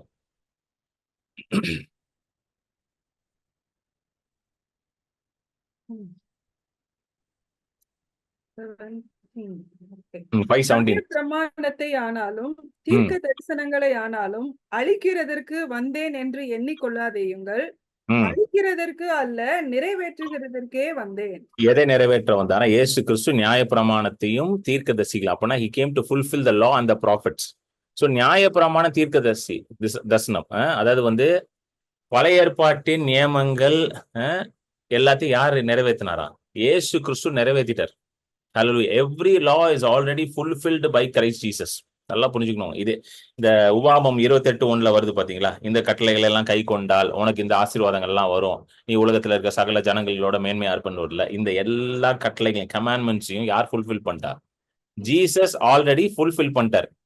எப்படி இயேசு கிறிஸ்து உடைய நீதியினால நீங்க நீதிமானாக மாற்றப்படுறீங்களோ, அதே போல இயேசு கிறிஸ்து எல்லாத்தையும் ஃபுல்ஃபில் பண்ணதுனால இப்ப அந்த கிரெடிட்ஸ் எல்லாம் யாருக்கு வந்துருச்சு? உங்களுக்கு வந்துருச்சு. நீங்க கிறிஸ்துக்குள்ள இருக்கிறதுனால எல்லா கட்டளையும் வந்து இயேசு கிறிஸ்து மூலமாக நிறைவேற்றப்பட்டுருச்சு. Hallelujah. Everything is already fulfilled. இயேசுவே என்ன சொல்றாருன்னா, இயேசுட்ட கேட்கறாங்க, எல்லா நியாயப்பிரமாணத்துல எதை நாங்க கடைபிடிக்கணும் அப்படின்னு ஒண்ணு இயேசு சொல்றாரு, எல்லாத்தையும் வந்து சேர்த்து எல்லா கமாண்ட்மெண்ட்டையும் சேர்த்து 2 கமாண்ட்மெண்ட்ல வச்சிடலாம்னு இயேசு சொன்னார். கரெக்டா இல்லையாங்க? You can put all commandments together and make 2 commandments, the greatest commandments. ஒன்னு வந்து என்னது? உன் தேவனாகிய கர்த்தரை நீ என்ன பண்ணணும்? நேசிக்கணும். ஃபர்ஸ்ட் வந்து you shall love the Lord your God and him only you shall worship and serve. ரெண்டாவது வந்து என்னது? உன்னுடைய அயலானை, you should love your neighbor as yourself. உன் அயலானை நேசிக்கணும். எப்படி? உன்னை நேசிக்கிறது போல நீ உன் அயலானை நேசிக்கணும். You should love your neighbor as yourself. இந்த 2 கமாண்ட்மெண்ட் நீ ஃபாலோ பண்ணா you will fulfill every commandment ன்னு இயேசு சொல்லிட்டார். ஹல்லேலூயா. சோ இப்போ லவ் ஃபுல்ஃபில்ஸ் ஆல் த லா. அன்பு சகல நியமங்களையும் என்னது? நியாயப்பிரமாணங்களையும் என்ன பண்ணுதான்? அது வந்து நிறைவேற்றுது. அது காட்டுறேன், வசனம் காட்டுறேன் வாங்க. ரோமர் 13, ரோமன் 13வது அதிகாரம் எடுத்துக்கோங்க. 13:8 படிங்க சிஸ்டர். ஒருவரிடத்தில் ஒருவர் அன்பு கூறுகிற கடனே அல்லாமல் மற்றொன்றிலும் ஒருவனுக்கும் கடன் படாதிருங்கள். பிறனிடத்தில் அன்பு கூறுகிறவன் நியாயப்பிரமாணத்தை நிறைவேற்றுகிறான்.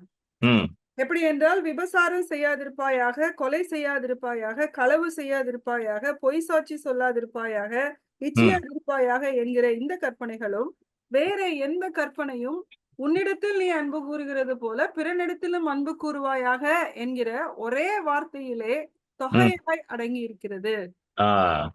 ஹalleluya. சோ அடுத்த வசனம் அடுத்த வசனம் படிங்க. அன்பானது பிறனுக்கு பொல்லாங்கு செய்யாது, ஆதலால் அன்பு நியாயப்பிரமாணத்தின் நிறைவேறுதலா இருக்கிறது. அன்பு நியாயப்பிரமாணத்தின் நிறைவேறுதல். அன்பு பிறனுக்கு பொல்லாங்கு செய்யாது. Love shawl not harm it's neighbour. எத்தனை பேர் புரிஞ்சு? அன்பு, தேவ அன்புல நீங்க ஆபரேட் பண்ணீங்கன்னா டிஃபால்ட்டாவே நீங்க யாருக்குமே என்ன பண்ண மாட்டீங்களா? கெடுதல் செய்ய மாட்டீங்களா? யோசிக்கவே மாட்டீங்க. கெடுதல் செய்யணும்னு யோசிக்க அந்த மனசே வராது உங்களுக்கு. பிளான் பண்ணி யோசிக்கிறது, இந்த தாட் ப்ராசஸ்லயே வராது. அது புரியுதுங்களா உங்களுக்கு? உங்க எண்ணத்திலே என்னது வராது, கெடுதல் செய்யணும்னே வராது. எல்லாரையும் மன்னிச்சு நீங்க என்ன பண்ணுவீங்க? பரவாயில்ல, மன்னிச்சு விட்டுருவோம் நீங்க அப்படின்னு சொல்லி விட்டுருவீங்க. எல்லாரையும் இயேசுவை போல எல்லாரையும் மன்னித்து நீங்க விட்டுருவீங்க. ஏன்னா அன்பு பிறனுக்கு கெடுதல் செய்ய, பொல்லாங்கு செய்யாது. Love shall will never hurt its neighbour. ஆமென். இப்ப நிறைய பேர் என்ன கேட்கறாங்கன்னா, பிரதர் ஆனா எனக்கெல்லாம் அப்படி தோண மாட்டீங்க பிரதர். சில பேரெல்லாம் பார்த்தா நல்லா 4 சாத்தணும்னு தோணுது பிரதர். பார்த்தாலே நல்லா 4 போடணும்னு தோணுது பிரதர் அப்படின்லாம் ஆட்கள்லாம் இருக்கிறாங்க. சரிங்களா? ஏன்னா அவங்க அந்த அளவுக்கு ஏதாவது பண்ணியிருப்பாங்க, ஆனால் தான் அவங்களுக்கு சாத்தணும்னு தோணுது. சரி, ஆனாலும் ஆண்டவர் என்ன சொல்றாரு? யாரையும் சாத்தாத, எல்லாரையும் அன்பு கூர்ந்து தான் சொல்றாரு. ஸோ இப்போ இந்த அன்பை தேடி எங்க ஓடுறது? இப்போ சில பேர் எனக்கு பிரதர் இப்போ அந்த அளவுக்குலாம் அன்பு இல்லை பிரதர், எனக்கு வந்து இயேசுவை போலலாம் இல்லை பிரதர்னா, நான் ரொம்ப பாடுள்ள மனுஷன் பிரதர், பாவி பிரதர், பூச்சி பிரதர், புழு பிரதர், நான்லாம் வந்து அப்படிலாம் கிடையாது பிரதர் அப்படின்னு நீங்க சொல்றீங்கன்னா உங்களுக்கு ஒரு நற்செய்தி இருக்கு. ரோமர் 5:5 படிங்க சிஸ்டர். ரோமன்ஸ் 5:5. மேலும் நமக்கு அருளப்பட்ட பரிசுத்த ஆவியினாலே தேவ அன்பு நம்முடைய இருதயங்களில் ஊற்றப்பட்டிருக்கிறபடியால் அந்த நம்பிக்கை நம்மை வெட்கப்படுத்தாது. எங்க ஊற்றப்பட்டிருக்கான் தேவ அன்பு? நம்முடைய உங்களுடைய இருதயத்துல தேவ அன்பு ஊற்றப்பட்டிருக்கு. ஹalleluya. நீங்க எப்பொழுது இயேசு கிறிஸ்துவை ஏற்றுக்கொண்டீங்களோ, எப்போ நீங்க திரும்ப மறுபடியும் பிறந்தீங்களோ, when you were born again, when you received Jesus, தேவனுடைய அன்பு உங்களுடைய இருதயத்துல ஊற்றப்பட்டிருக்கிறது. The love of God has been poured into your heart. அப்படிலாம் தெரியலையா பிரதர் அப்படின்றீங்கல்ல நீங்க? அப்படிலாம் ஒண்ணு தெரியலையா? ஊத்தப்பட்ட மாதிரிலாம் தெரியலையா பிரதர்? எங்க லீக் ஆகி போயிருச்சு போலயே எல்லாம் அப்படின்ட்டு. நல்லா கேட்டுக்கோங்க. எப்படி கிறிஸ்து சாபமானாரோ, ஆசீர்வாதம் உங்க மேல வந்துருச்சோ, அது உங்க ஆவியில இருக்குதோ, அதே போல தேவனுடைய அன்பும் உங்களுடைய ஆவியில உங்க இருதயத்துல ஊற்றப்பட்டிருக்குது. You are now carrying God's love in your heart. Hallelujah. ஆமென். உங்களுடைய இருதயத்துல தேவனுடைய அன்பை நீங்க சுமந்து கொண்டு இருக்கிறீங்க. இதுதான் உண்மை. நம்ம வந்து எதை வச்சு இதெல்லாம் எவாலுவேட் பண்றோம்? திரும்பவும் ஃபீலிங்ஸை வச்சு தான் எல்லாத்தையும் எவாலுவேட் பண்ணிட்டு இருக்கோம். எப்படி ஹீலிங் எவாலுவேட் பண்றோம்ல, ஹீலிங் எப்படி எவாலுவேட் பண்றோம்? சிம்டம் வச்சு எவாலுவேட் பண்றோம். வசனத்தை வச்சு ஹீலிங் எவாலுவேட் பண்றதே இல்லை. சிம்டமை தான் பாக்குறோம். ஐயோ இருக்கேன்ட்டு சிம்டமை பாக்குறதுனாலதான் ஹீலிங் நடக்க மாட்டேங்குது. வசனத்தை பார்த்து சிம்டமை இக்னோர் பண்ணீங்கன்னா ஹீலிங் நடக்கும். அதே போல ரோமர் 5:5 தான் நீங்க பார்க்கணும். தேவனுடைய அன்பு என்னுடைய இருதயத்துல ஊற்றப்பட்டிருக்கின்றது. வசனத்தை பார்த்தீங்கன்னா தேவனுடைய அன்பு, உங்களுக்குள்ள இருக்கிற அன்பு வெளிப்பட ஆரம்பிக்கும். எத்தனை பேருக்கு புரியுது? எப்படி ஹீலிங் மேனிஃபெஸ்ட் ஆகுதுங்க? வார்த்தையை பாக்குறீங்க, வார்த்தையில இருக்கிறத விசுவாசிக்கிறீங்க, வார்த்தையில இருக்கிறத பேசுறீங்க, எங்க உள்ள இருக்கிற சுகம் வெளியே வருது. சுகம் வந்து தனியால வெளியில இருந்தெல்லாம் வராது, உள்ளதான் உட்காந்துருக்கு. உங்களுடைய ஆவிக்குரிய மனுஷன்ல தான் உங்களுக்கு தேவையான சுகம் எல்லாம் உள்ளதான் இருக்கு. தழும்புலா சுகம் ஆனீர்கள், சுகமாக போறீர்கள் கிடையாதுல்ல. சுகமாக போறீர்கள்னா வெளியில இருந்து வரணும், எங்கேயாவது வரணும், இல்ல யாராவது கொண்டு வந்து உங்க கையை மேல வைக்கணும், வச்சாதான் வரும் அப்படின்ற அர்த்தம். கரெக்டா? சுகம் ஆனீர்கள்னு என்ன அர்த்தம்? உள்ள இருக்கிற சுகம் வந்து இப்ப வெளியே வரப்போகுது. அதே போலதான் தேவனுடைய அன்பு. Now you are already walking in love. இப்போ நீங்க ஏற்கனவே அவருடைய அன்புல தான் நடந்துட்டு இருக்கீங்க. ஹல்லேலூயா. நான் இதை படிக்கும் பொழுது ஆண்டவரை கேட்டேன், ஆண்டவர் இது எப்படி பாசிபிள்? ஆண்டவர் சொன்னாரு, எப்படி தழும்புலா சுகமானியோ அதே போலதான் இப்போ என்னுடைய அன்புல தான் நீ நடந்துட்டு இருக்க, என்னோட அன்புல தான் நீ வாழ்ந்துட்டு இருக்க. You are already in the fullness of God's love and you carry God's love. இப்ப நீங்க என்ன சொல்லணும்? I am the carrier of God's love. நான் தேவனுடைய அன்பை சுமந்து கொண்டிருக்கிறேன். இதுதான் சத்தியம். நம்ம வந்து எப்பவுமே எதை வச்சு ரிலேட் பண்ணுவோம்னா, நம்மளுடைய அந்த எப்பவுமே நான் சொல்லுவோம் பாத்தீங்களா, 5 புலன்கள், இந்த 5 சென்சஸ் வச்சுதான் எல்லாத்தையுமே ரிலேட் பண்ணுவோம். அதனாலதான் பாத்தீங்கன்னா, இந்த கணவன் மனைவிக்குள்ள எல்லாம் அந்த பிரச்சனைகள் வர்றதுக்கு காரணம் வந்து 5 சென்சஸ் வச்சு ரிலேட் பண்ணுவாங்க. அதனாலதான் இல்ல பிரதர், கல்யாணம் பண்ண மாதிரி இல்ல பிரதர், அந்த டைம் இருந்த வைஃப் இப்ப வைஃப் வேற மாதிரி இருக்கா பிரதர். நீங்க கல்யாணம் பண்ண மாதிரி அப்போ இருந்த மாதிரி இருக்கீங்களா? நீங்களும் தான் மாறிட்டீங்க. அதே மாதிரி ரிலேட் பண்றது, 5 சென்சஸ் வச்சே ரிலேட் பண்றது கிடையாது. கிடையாது. தேவனுடைய அன்புனால நான் நிறைஞ்சிருக்கிறேன்றது நீங்க விசுவாசிங்கன்னா எப்பவுமே நீங்க அன்பை கொடுத்துக்கிட்டே இருக்கலாம். ஹalleluya. You can always keep loving people. எப்படி இயேசு வந்து எல்லாரையும் நேசிக்க முடிஞ்சுச்சு? யூதாஸை நேசிக்கிறாரு, பேதுருவை நேசிக்கிறாரு, எல்லாரையும் எப்படி அவரு நேசிக்க முடிஞ்சுன்னா, அவர் தேவனுடைய அன்புல நான் வாழ்றேன், தேவனுடைய அன்புல தான் நான் நிலைத்திருக்கிறேன். I am established in God's love, I am standing in God's love. நான் தேவனுடைய அன்புனால நிரப்பப்பட்டிருக்கிறேன். I am filled with God's love அப்படின்ற அந்த சத்தியம் அவருக்கு ஆழமா புரிஞ்சதுனாலதான் கான்ஸ்டன்டா காட்ஸ் லவ் அவர் கொடுத்துக்கிட்டே இருக்கிறார். ஹalleluya. எல்லாத்துக்கும் மேல காட் லவ்ஸ் மீ அன்கண்டிஷனலி அப்படின்ற அந்த வெளிப்பாடு அவருக்கு இருந்துச்சு. இன்னைக்கு நமக்கு அந்த வெளிப்பாடு தேவைப்படுது. என்ன வெளிப்பாடு? தேவன் என்னை நிபந்தனை இல்லாமல் என்னை நேசிக்கிறார். Without any conditions, without any இது strings attach, God is loving me. So ஆண்டவர் என்னை எப்பொழுதும் நேசிக்கிறார், எல்லா சூழ்நிலையும் நேசிக்கிறார் அப்படின்றது உங்களுக்கு வெளிப்பாடா புரியும் போது ஆட்டோமேட்டிக்கா மத்தவங்களை நீங்க நேசிக்க ஆரம்பிச்சிருவீங்க. Because love cannot be manufactured. நல்லா கேட்டுக்கோங்க, லவ் மேனுஃபேக்சர் பண்ண முடியாது. we receive love from God and we live that and we give God's love to people. Amen. Love manufacture எல்லாம் பண்ண முடியாது, உள்ளெல்லாம் உண்டாக்க முடியாது. எல்லாத்தையும் அவர்கிட்ட தான் பெற்றுக்கொள்றோம். we receive everything from him and we give to people. ஆமென். சோ பவுல் இதுதான் எழுதுறாரு. உன்னோட அயலான நீ வந்து என்ன பண்ண நேசித்தா நீ வந்து நியாயப்பிரமாணத்தை நிறைவேற்றிட்டியான். If you love your neighbour you have fulfil the law. இப்போ திருப்பி வாங்க டியூட்ரானமி 28:1 வாங்க, உபாகமம் 28:1 வாங்க. இப்போ இந்த வசனத்தை எப்படி படிக்கணும்னு நான் சொல்றேன் பாருங்க.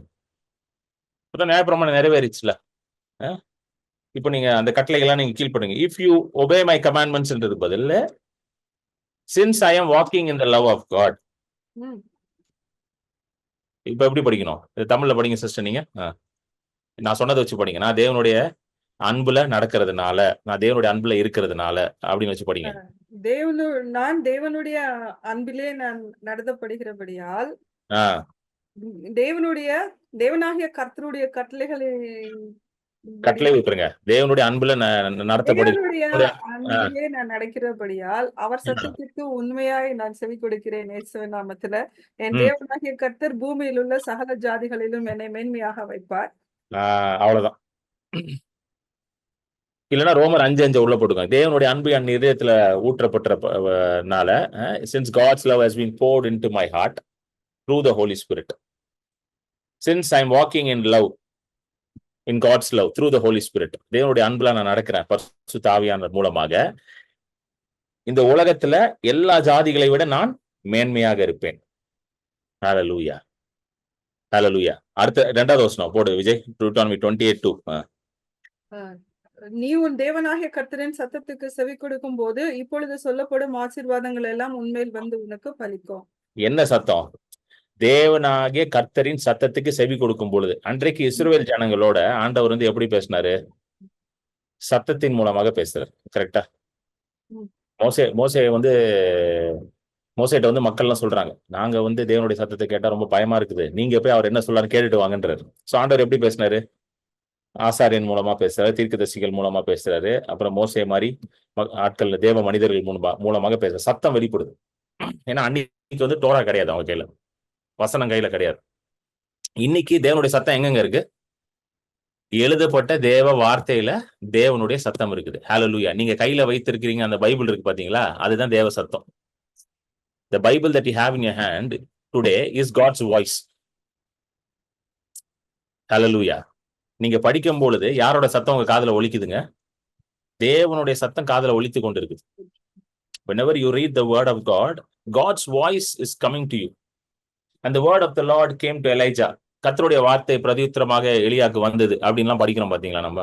கர்த்தருடைய வார்த்தை வந்தது, கர்த்தருடைய பழைய ஏற்பாடுல நிறைய இடத்துல வரும். ரொம்ப இன்ட்ரெஸ்டிங்கா இருக்கும். கர்த்தருடைய வார்த்தை வந்தது, கர்த்தருடைய வார்த்தை வந்ததுன்னு. சரி, இன்னைக்கு தினந்தோறும் கர்த்தருடைய வார்த்தை உங்ககிட்ட வந்துகிட்டே இருக்குது. எதன் மூலமா வந்துகிட்டு இருக்கு? அவருடைய வார்த்தை மூலமாக உங்களுக்கு தினமும் கர்த்தருடைய வார்த்தை வருது. ஹல்லேலூயா. படிக்கும்போது வருது. சோ அந்த வார்த்தை என்ன சொல்லிருச்சு? கிறிஸ்து எல்லா நியாயப்பிரமாணத்தையும் தீர்க்கதரிசியும் நிறைவேற்றிட்டாரு. Christ has fulfilled every law and every prophet அப்படின்னு கர்த்தருடைய சத்தம் வந்துருச்சு. என்ன சத்தம் வந்துருச்சு? கிறிஸ்துவோட அன்பே உன்னுடைய இருதயத்துல ஊற்றப்பட்டிருக்கு. இனி உன்னோட அன்பு கிடையாது, நீ கிறிஸ்துவோட அன்புல தான் நீ வாழ்ந்து கொண்டிருக்கிற. The love of God has been poured out into your hearts and you carry God's love. இதுதான் கர்த்தருடைய சத்தம். அதுதான் அவர் வார்த்தைக்கு கீழ்பட்டு அதன்படி நடப்பது. சோ இப்போ சத்தம் வந்துகிட்டே இருக்குங்க. ஒவ்வொரு நாளும் சத்தம் வருது. ஒவ்வொரு நாளும் பைபிள் படிக்கும்போது சத்தம் வருது.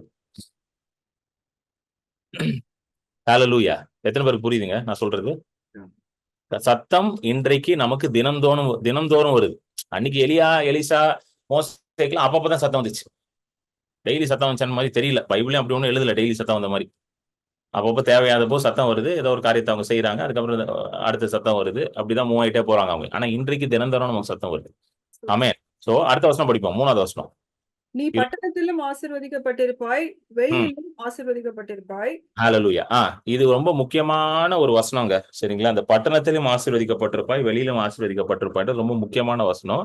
இன்றைக்கு ஏற்ற வசனம். ஏன்னா இங்க ரொம்ப தெளிவா போட்டிருக்கு. நீ எங்க இருக்கிறன்னு முக்கியம் இல்ல, ஆசீர்வாதம் உன் மேல இருக்குதா இல்லையா அதுதான் முக்கியம்.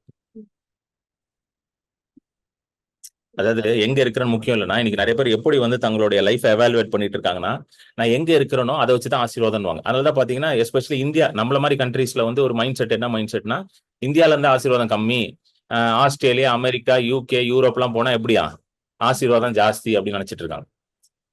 கரெக்டா? அங்க போறது தப்பு கிடையாதுங்க. Nothing wrong in going to those countries. If God wants you to be there, please go there. நீங்க கண்டிப்பா அங்கதான் இருக்கணும். ஆண்டவர் வந்து உங்களை வந்து வேற நாட்டுக்கு போக சொல்றாருன்னா கண்டிப்பா நீங்க போகணும். அதுதான் உங்க சித்தம். ஆனா ஆண்டவர் உங்களை இங்கதான் இருக்க சொல்றாரு, இங்கதான் உங்களுக்கு அழைப்ப வச்சிருக்கிறாருன்னா இங்கதான் நம்ம இருக்கணும். ஏன்னா பைபிள் அதனாலதான் ஆண்டவர் தெளிவா சொல்றாரு, நீ பட்டணத்திலும் ஆசீர்வதிக்கப்பட்டிருப்பாய், வெளியிலும் ஆசீர்வதிக்கப்பட்டிருப்பார். இது என்னது? பிளஸட் பி இந்த சிட்டி அண்ட் கண்ட்ரினா, கண்ட்ரினா என்னது? வில்லேஜ். ஏன்னா நிறைய பேர் என்கிட்டலாம் சொல்லுவாங்க, பிரதர் உங்களுக்கு என்ன பிரதர் சிட்டி மினிஸ்ட்ரி பிரதர், நாங்களாம் வில்லேஜ் மினிஸ்ட்ரி ரொம்ப கஷ்டப்படுவோம். சிட்டி மினிஸ்ட்ரி நீங்களாம் வந்து பென்ஸ் கார்ல போவீங்க, வில்லேஜ் மினிஸ்ட்ரி நாங்களே எப்படி போவோம், நடந்தான் போவோம் அப்படின்வாங்க. அதாவது இங்க சிட்டி மினிஸ்ட்ரி வில்லேஜ் மினிஸ்ட்ரினே பிரச்சனை இல்லை, மினிஸ்ட்ரி அவ்வளவுதான். மினிஸ்ட்ரி அவ்வளவுதான். நான் சொல்லுவேன், நீங்க வேணா வாங்க சிட்டிக்கு வாங்க நான் காட்டுறேன். சிட்டி மினிஸ்ட்ரியா வில்லேஜ் மினிஸ்ட்ரி எது பெட்டர்னு உங்களுக்கே நான் காட்டுறேன். இது பெட்டர் அது பெட்டர் கிடையாது. ஆண்டவர் என்னை எங்க ஊழியம் செய்ய சொல்லியிருக்காரு, ஆண்டவர் என்ன எங்க இருக்க சொல்லியிருக்காரு, அதுதான் முக்கியம். அது சிட்டியா வில்லேஜான்னு முக்கியம் இல்லை. இப்ப என்ன சிட்டியில இருக்க சொல்ல நான் சிட்டியில இருக்கேன், சிலர் வேற எங்கேயாவது இருப்பாங்க. ஒவ்வொருத்தருக்கு ஆண்டவர் எங்க வச்சிருக்கிறாரோ அங்க நம்ம இருக்கணும். ஆபிரகாமுக்கு ஆண்டவர் என்ன சொல்றாரு? தகப்பன் வீட்டை விட்டு வெளியே வான்றாரு. நல்லா கவனிங்க. ஆபிரகாம் ஒன்னும் ஒரு ரொம்ப ஒரு எப்படி சொல்றது, ஒரு கஷ்டப்பட்ட ஏழ்மையான குடும்பத்துல இருந்து எல்லாம் வரல. ஓரளவுக்கு நல்லா தான் இருந்திருக்காரு ஆபிரகாம். ஏன்னா வெளியே வரும்போதே ஒரு பெரிய கூட்டத்தோட தான் வந்திருக்காரு. பாவம் ரொம்ப கஷ்டப்பட்டு இருந்திருக்காரு போல, ஒண்ணுமே இல்லாம இருந்திருக்காரு போல அப்பா வீட்டுல அப்படின்ட்டு. அப்போ ஏதோ பிசினஸ் எல்லாம் பண்ணிட்டு ஹிஸ்டரியில சொல்றாங்க, அது பைபிள் எல்லாம் சில ரெக்கார்ட் இல்ல, ஹிஸ்டரியில வந்து ஏதோ பிசினஸ் எல்லாம் பண்ணிருக்காங்க, பண்ணி ஓரளவுக்கு இருந்திருக்காங்க. ஒன்னும் இல்லாமலாம் இல்ல அவரு. ஆனா ஆண்டவர் என்ன சொல்றாரு, எப்பா உன்னை நான் பெரிய ஜாதியா மாத்தணும், உன் மேல வந்து ஒரு பெரிய திட்டம் நான் வச்சிருக்கிறேன், ஒரு பெரிய பர்பஸ் உன் மேல வச்சிருக்கேன், ஒரு பெரிய பிளான் வச்சிருக்கேன். உன்னை வச்சு நான் உலகத்துல இருக்கிறவங்க எல்லாரையும் ஆசீர்வதிக்கணும், உன்னுடைய சந்ததியில வந்து நான் இந்த உலகத்தின் ரட்சகரையே கொண்டு வரணும். இது நிறைவேறணும்னா நீ எங்க இருக்க கூடாதுட்டாரு, உங்க அப்பா வீட்டுல இருக்கக்கூடாது, நான் சொல்ற இடத்துக்கு வான்ட்டார். ஹல்லேலூயா. புரியுதுங்களா ஏன் வெளியே வர சொன்னாருன்ட்டு? நான் சொல்றது நடக்கணும்னா உன்னுடைய அப்பா வீடு, உன்னுடைய சொந்த ஊரு, உன்னுடைய சொந்தக்காரன், அவனை விட்டுலாம் வெளியே வந்து நான் சொல்ற இடத்துக்கு வா. இன்ஃபேக்ட் வந்து ஆபிரகாம் போன இடம் வந்து ஒரு பெரிய இதெல்லாம் கிடையாது, ஒண்ணுமே கிடையாது. அவன் தான் போய் கூடாரம் அடிச்சு உட்கார்றான். அவனை சிட்டிக்கா போனா? போராட்டத்துல கூடாரத்துல தான் உட்காந்துருக்கான். கூடார வாசினே போட்டிருக்கு பைபிள்ல. ஆனா அவன் கூடாரத்துல இருந்தானா மாளிகையில இருந்தானா முக்கியம் இல்ல, அவன் கூடாரத்துல யாரு இருந்தால்தான் முக்கியம். இப்ப புரியுதுங்களா? ஆபிரகாம் கதை ஃபுல்லா கூடாரத்துல தாங்க இருந்தான். அவன் எங்கேயாவது ஆபிரகாம் வீடை கட்டினான், 4 கிரவுண்ட் நிலம் வாங்கி ஆபிரகாம் வீட்டை கட்டினான் வசனம் இருக்குதா? கிடையாது. 5000 ஸ்கொயர் ஃபீட்ல 10 பெட்ரூம் வச்சு ஆபிரகாம் ஒரு அழகான வீட்டை கட்டினார் அப்படின்னு இருக்கா? கிடையாது. கடைசி வரைக்கும் அவர் எப்படி இருந்தாராம்?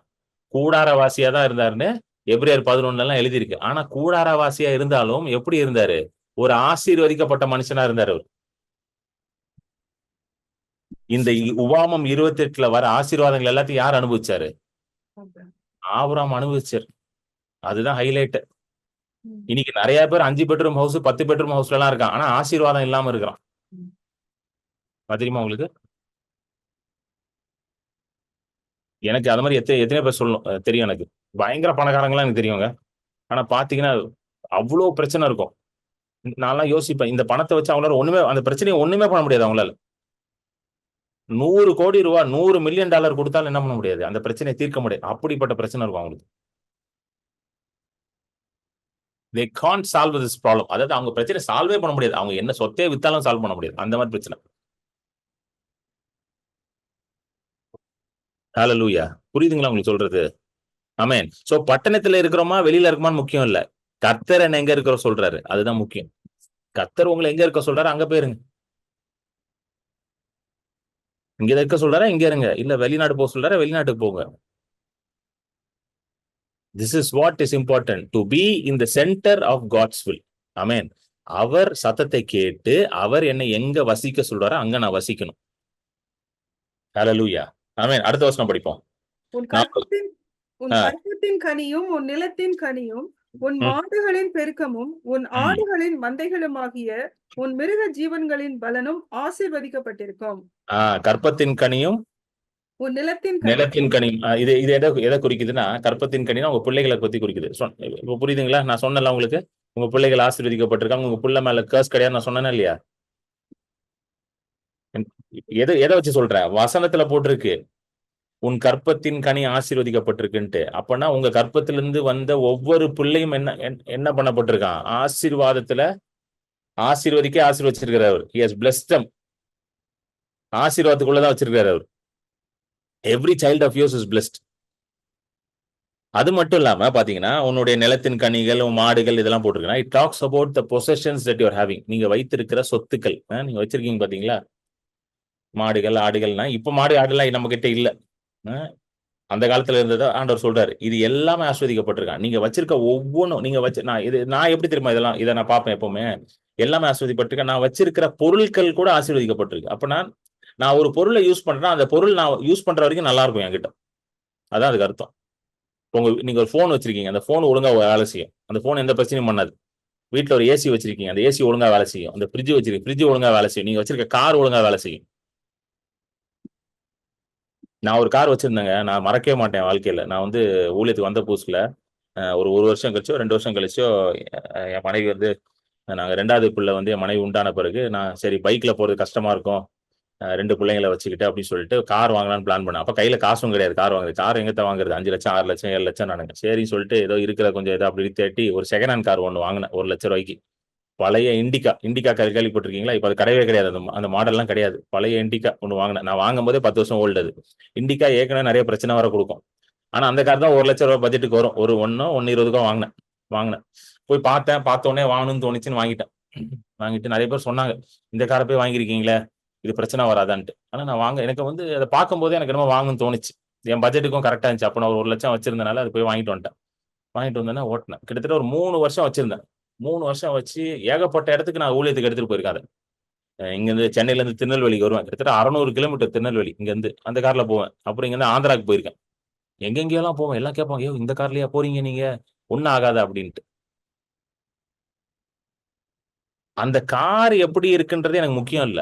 அந்த கார்ல என் கூட யாரு வரான்னு தான் முக்கியம். புரியுதுங்களா? ஏன்னா எனக்கு சில பேர்லாம் தெரியும், ஆடி கார் BMW கார் எடுத்துட்டு போயெல்லாம் ஹைவேல பாத்துருக்கீங்களா? நான்லாம் பாத்துருக்கேங்க. ஆடி கார் நிக்கும், திறந்து பாத்துக்கிட்டு இருப்பானுங்க. என்ன ஆச்சு காரு அப்படின்னு பாத்துக்கிட்டு இருப்பானுங்க. அந்த கார் விலையே 60 லட்சம். அது நடு ரோட்ட நின்றுச்சு.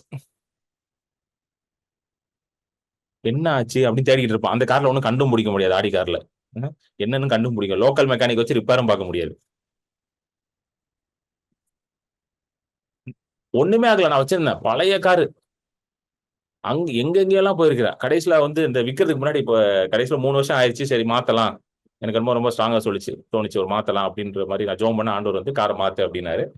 அப்ப காரை மாத்தலான்றது போது கீழே அந்த சேசி ஏதோ கிராக் ஆயிடுச்சு. சேசி கிராக் ஆனோடனே மெக்கானிக்கிட்ட சொன்னா அவர் வெல்டிங்லாம் பண்ணார். வெல்டிங்லாம் பண்ணிட்டு அவர் என்கிட்ட ஒரு வார்த்தை சொன்னார், நான் இன்னைக்கும் மறக்க மாட்டேன். சார் இந்த காரை எப்படி சார் நீங்க ஓட்டுறீங்க? சேசி கிராக் ஆயிருக்கு, அது கிராக் ஆயிருக்கு. நீங்க போகும்போது இன்ஜின் கிஞ்சின் கீழே இறங்கிருச்சுன்னா கார் நடு ரோட்லயே நிக்குமே சார். எப்படி சார் இதை எடுத்துட்டு தைரியமா போறீங்க எல்லா இடத்துல? நான் சொன்னேன், சிரிச்ச மனசுக்குள்ள. நானா ஓட்டுறேன், கத்தர் தானே ஓட்டுறாரு காரை என் கூட இருக்கு அப்படின்ட்டு. அவ்வளவு மோசமான அந்த கண்டிஷன் காரையை நான் ஓட்டிட்டு அங்கங்கேயும் போனேன். ஃபேமிலியா போவோம் அதுவும். நானு ஒய்ஃப் 2 குட்டி பிள்ளைங்க. அது இப்போ பேர பிள்ளைங்க கொஞ்சம் வளர்ந்துட்டாங்க. அப்பெல்லாம் குட்டீஸ், எல்லாம் குட்டீஸ். 2 வயசு 3 வயசு. இதான் என் காரு. இது இதான் என் கார் எடுத்துட்டான் Facebookல இருந்து. பாருங்க காருக்கு மேல என்ன எழுதியிருக்குன்னு பாருங்க. ஆறு பழைய கார் தான். மேல வசனத்தை பாருங்க, ப்ராஸ்பர். ப்ராஸ்பர் வந்து என் மூத்த பிள்ளையோட பேர், டாஃபனி ப்ராஸ்பர். ப்ராஸ்பர்னு எழுதுனேன். பழைய கார் மேல ப்ராஸ்பர்னு எழுதுனா அது செழிப்பா இருந்துச்சு என் கார்.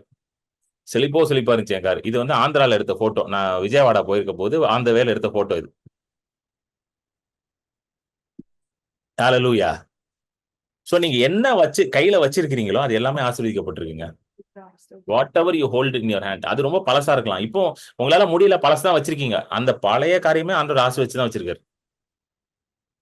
உங்க வீட்டுல இருக்கிற எல்லா எலக்ட்ரிக்கல் அப்ளையன்சஸும் ஆசீர்வதிக்கப்பட்டிருக்கு. உங்க பேங்க் பேலன்ஸ் ஆசீர்வதிக்கப்பட்டிருக்கு. உங்க இன்வெஸ்ட்மெண்ட் ஆசீர்வதிக்கப்பட்டிருக்கு.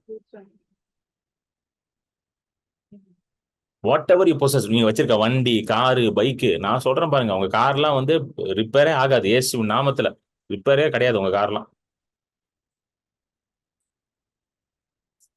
இது மெயின்டெனன்ஸ் ஃப்ரீயா இருக்கும். வருஷம் சர்வீஸ் விட்டீங்களா, எடுத்தீங்களா, இப்படிதான் இருக்கணும் வண்டியில. நான்லாம் அப்படிதான் சொல்லுவேன். வண்டினா வருஷம் போயிட்டு வந்தேன். சும்மா போய் ரிப்பேர் பண்றதெல்லாம் இருக்கக்கூடாது. வண்டி நான் சொல்றது கேட்கணும். நான் சொல்ற வண்டி சொல்றதெல்லாம் நான் கேட்க முடியாது. ஓடணும்னா ஓடணும் வண்டி. கரெக்டா இல்லையாங்க? சும்மா கொண்டு போய் ரிப்பேர் பண்ணிட்டு இருப்பீங்களா? ஹalleluya. ஆமென். அதுதான் வந்து ஆண்டவர் என்ன சொல்றாரு? உன்னுடைய கர்ப்பத்தின் கனி, உன் ஆடு மாடுகள் எல்லாமே ஆசீர்வதிக்கும். அடுத்தது வாங்க. நேரம் இல்ல, டக்கு டக்குன்னு போயிடுவோம். அடுத்தது. உன் கூடையும் மா பிசைகிற உன் தொட்டியும் ஆசீர்வதிக்கப்பட்டிருக்கும். கூடையும் மா பிசைற தொட்டினா தெரியுமா? உங்க கிச்சனுங்க அது. Talks about a kitchen. கூடையும் மா பிசைற தொட்டினா கூடையில தான் அவங்க என்ன வைப்பாங்க? ப்ரொவிஷன்ஸ் எல்லாம் வைப்பாங்க. எல்லாம் தானியங்கள், பழங்கள், காய்கறிகள்லாம் கூடையில, பெரிய கூடையில போட்டு வச்சிருப்பாங்க. மா பிசைற தொட்டினா மா பிசைக்கு ஒரு தொட்டி வச்சிருப்பாங்களாம். பெரிய இது கல்லு. அதுதான் போட்டு நல்லா மாவு பிசைவாங்களாம். உங்க கிச்சனே ஆசீர்வதிக்கப்பட்டிருக்கான். அப்பனா என்ன அர்த்தம்? உங்க கிச்சன்ல எப்பவுமே எல்லாம் நிறைவா இருக்கும்னு அர்த்தம். குறைவே இருக்காது. உங்களுக்கு தேவையான எல்லா ப்ரொவிஷன்ஸும் எப்பொழுதும் இருக்கும். ஹalleluya. நீங்க என்ன ஆசைப்படணும், வாங்கி சாப்பிடணும்னு ஆசைப்படுறீங்களோ அது எல்லாத்தையும் நீங்க வாங்கி கிச்சன்ல வச்சிருப்பீங்க. ஹalleluya. ஆமென். குறைவே இருக்காது. கிச்சன்ல என்னைக்குமே என்ன இருக்காதா? குறைவு இருக்காது. எப்பவுமே நல்லா சாப்பிடுவீங்க. இதுதான் ஆசீர்வாதம். ஆமென். அடுத்து அப்படியே குயிக்கா போலாம். படிங்க. நீ வருகையிலும் ஆசீர்வதிக்கப்பட்டிருப்பாய், நீ போகையிலும் ஆசீர்வதிக்கப்பட்டிருப்பாய். ம். உனக்கு விரோதமாய் எழும்பும் உன் சத்துருக்களை ம். கர்த்தர் உனக்கு முன்பாக முறியடிக்கப்படும்படி ம். ஒப்புக் கொடுப்பார். ம். ஒரு வழியாய் உனக்கு எதிராக புறப்பட்டு வருவார்கள், 7 ம். வழியாய் உனக்கு முன்பாக ஓடி போவார்கள். போதும் சிஸ்டர். வருகையிலையும் ஆசீர்வதிக்கப்பட்டு போகையில்னா நீங்க டிராவல் பண்ணும்போது ஆசீர்வாதமா இருப்பீங்க. நீங்க டிராவல் பண்ணும்போது ஃபுல் ப்ரொடெக்ஷன்ல போவீங்க. எந்த ஒரு அசம்பாவிதமும் நடக்காது இயேசுவின் நாமத்துல. எவ்வளவு தூரம் டிராவல் பண்ணாலும் சரி, எப்படி டிராவல் பண்ணாலும் சரி, எப்படி இருக்கும்? ஆசீர்வாதமா தான் இருப்பீங்க. நீங்க பயப்படவே வேண்டாம். நீங்க டிராவல் பண்ணும்போது சரி, உங்க வீட்டுல கணவர், மனைவி, இல்ல உங்க பிள்ளைகள் டிராவல் பண்ணும்போது நீங்க எப்படி இருக்கணும்? நீ வரும்போது ஆசீர்வாதமா தான் இருப்ப, போகும்போதும் ஆசீர்வாதமா தான் இருப்ப. இப்படிதான் இருப்பீங்க நீங்க. ஹalleluya. ஒரு வழியா எதிரி வருவானா, 7 வழியா ஓடி போனா. இன்னைக்கு நமக்கு எதிரி யாருங்க?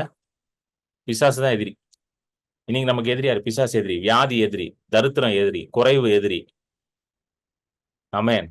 இது எல்லாம் ஒரு வழியா வந்தா 7 வழியா சிதறி போகும். அப்ப இது எதுவுமே உங்களை எதிர்த்து வர முடியாதுங்க. Today no enemy can come against you. persecution.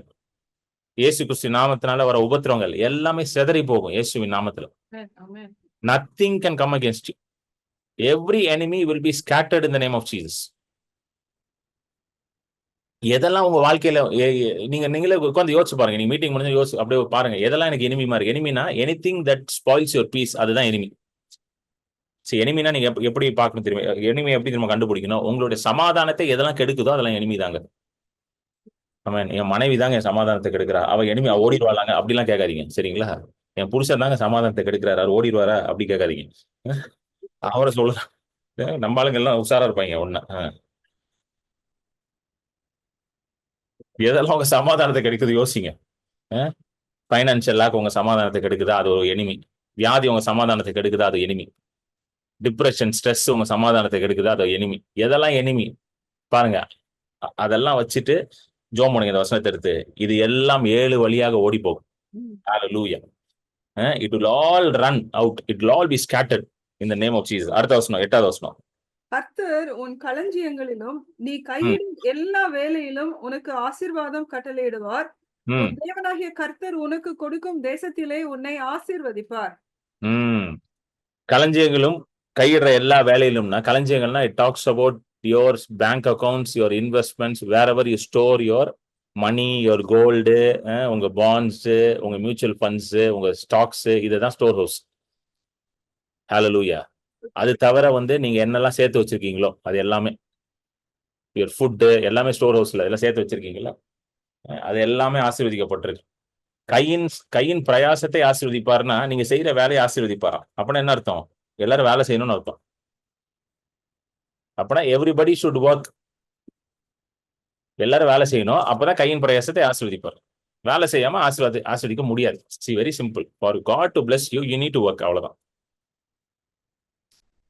வேலையே செய்யாம எப்படி பிரதர் ஆசீர்வதிப்பாரு?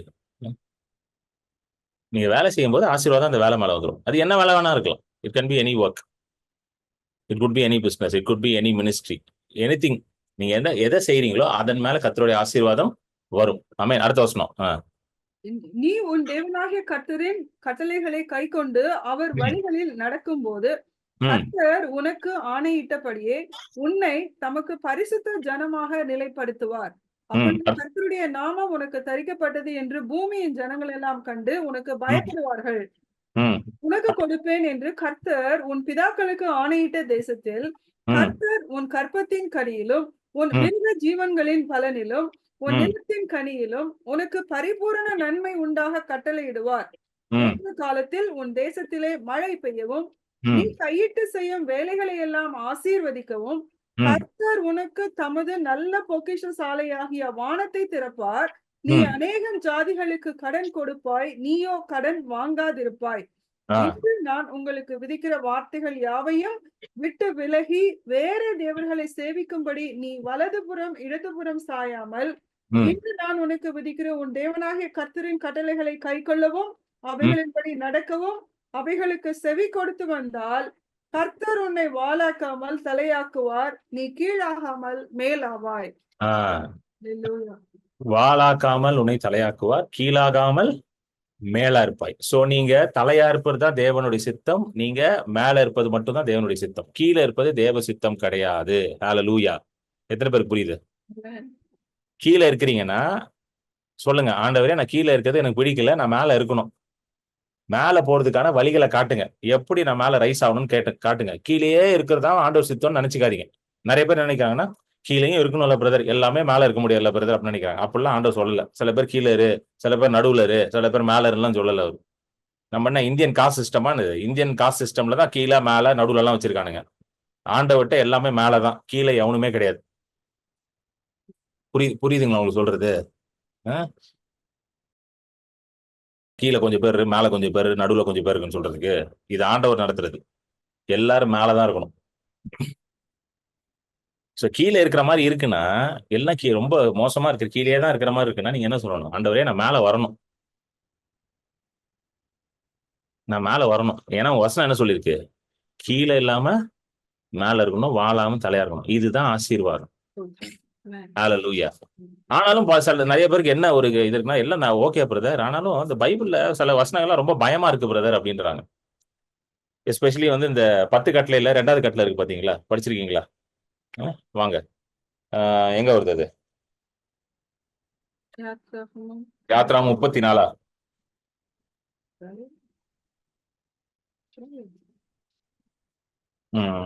வாங்க 30 இல்ல 20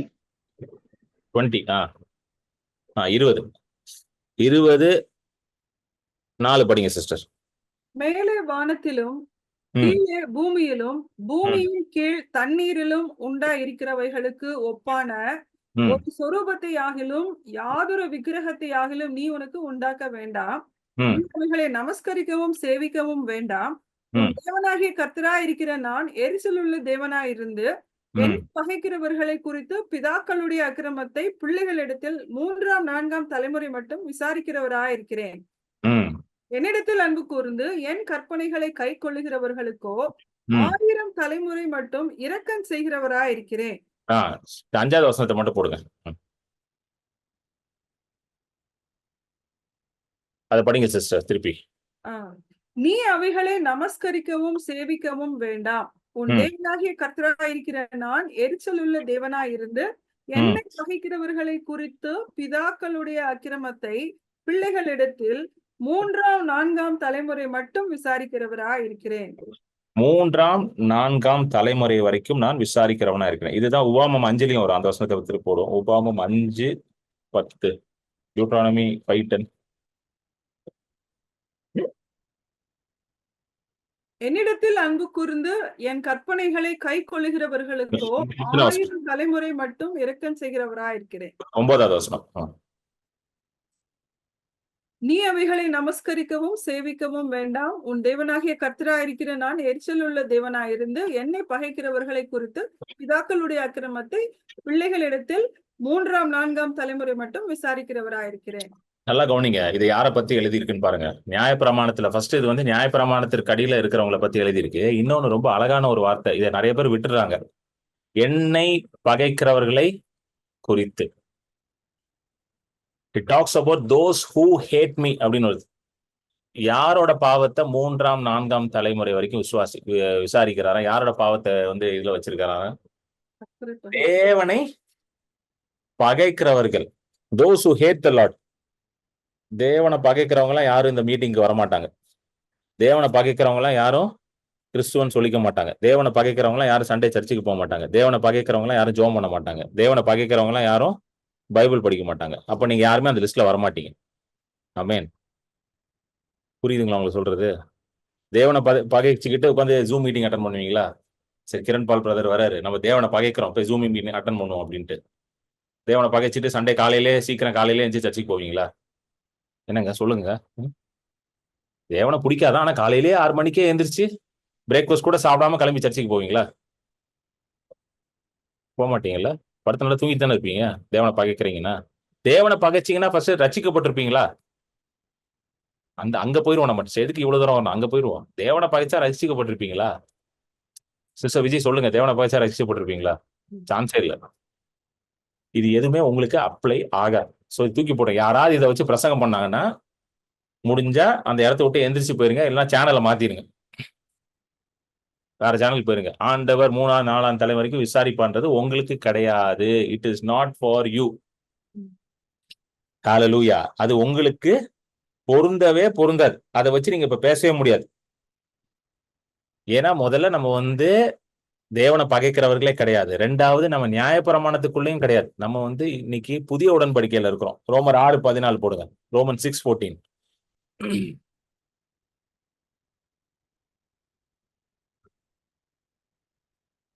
நீங்கள் நியாயப்பிரமாணத்திற்கு கீழ்ப்பட்டிராமல் கிருபைக்கு கீழ்ப்பட்டிருக்கிறபடியால் பாவம் உங்களை மேற்கொள்ள மாட்டாது. நீங்க யாருக்கு கீழ்பட்டிருக்கீங்களா? யாருக்கு கீழே இருக்கிறீங்களா? கிருபை கீழே இருக்கிறீங்க. You are not under law but under grace அப்படின்னு போட்டிருக்கு.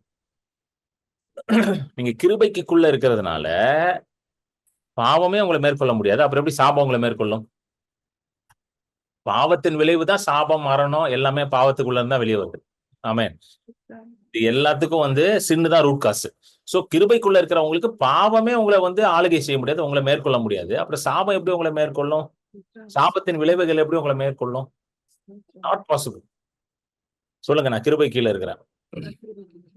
தேவனுடைய அளவற்ற கிருபை கீழே இருக்கிறேன். அவருடைய கிருபைக்கு அளவே கிடையாதான். Measureless immeasurable grace of God. Hallelujah. அந்த கிருபைக்குள்ள இருக்கிறீங்க. சோ எந்த சாபமும் உங்க மேல வராது. இப்ப இன்னொரு சில பேர் என்ன கேட்கறாங்கன்னா, பிரதர் யாராவது என்னை சபிச்சா அது ஒர்க் ஆயிருமா? சரி, நியாயப்பிரமாணத்தின் சாபம் ஒர்க் ஆகுது பிரதர், ஒத்துக்கிறேன். யாராவது சபிச்சா ஒர்க் ஆயிருமான்னா, எங்க இதுவே ஒர்க் ஆகலாம், அது எப்படிங்க ஒர்க் ஆகும்? என்னங்க, ஆண்டவர் வந்து வேதத்துல எழுதியிருக்காரு, இதெல்லாம் செய்யலைன்னா உனக்கு சாபம் வந்துரும்ட்டு பழைய ஏற்பாட்டுல எழுதியிருந்தாரு. சரிங்களா? அதுவே ஒர்க் ஆகாதான் யாராவது உங்களை பார்த்து ஏதாவது சொன்னா ஒர்க் ஆயிருமா? இல்ல, இந்த ஊழியக்காரனை சபிச்சிட்டாரு, பரவாயில்ல, நோ மென்ஷன், தேங்க்யூ, சேம் டியூன்னு சொல்லிட்டு வந்துருங்க.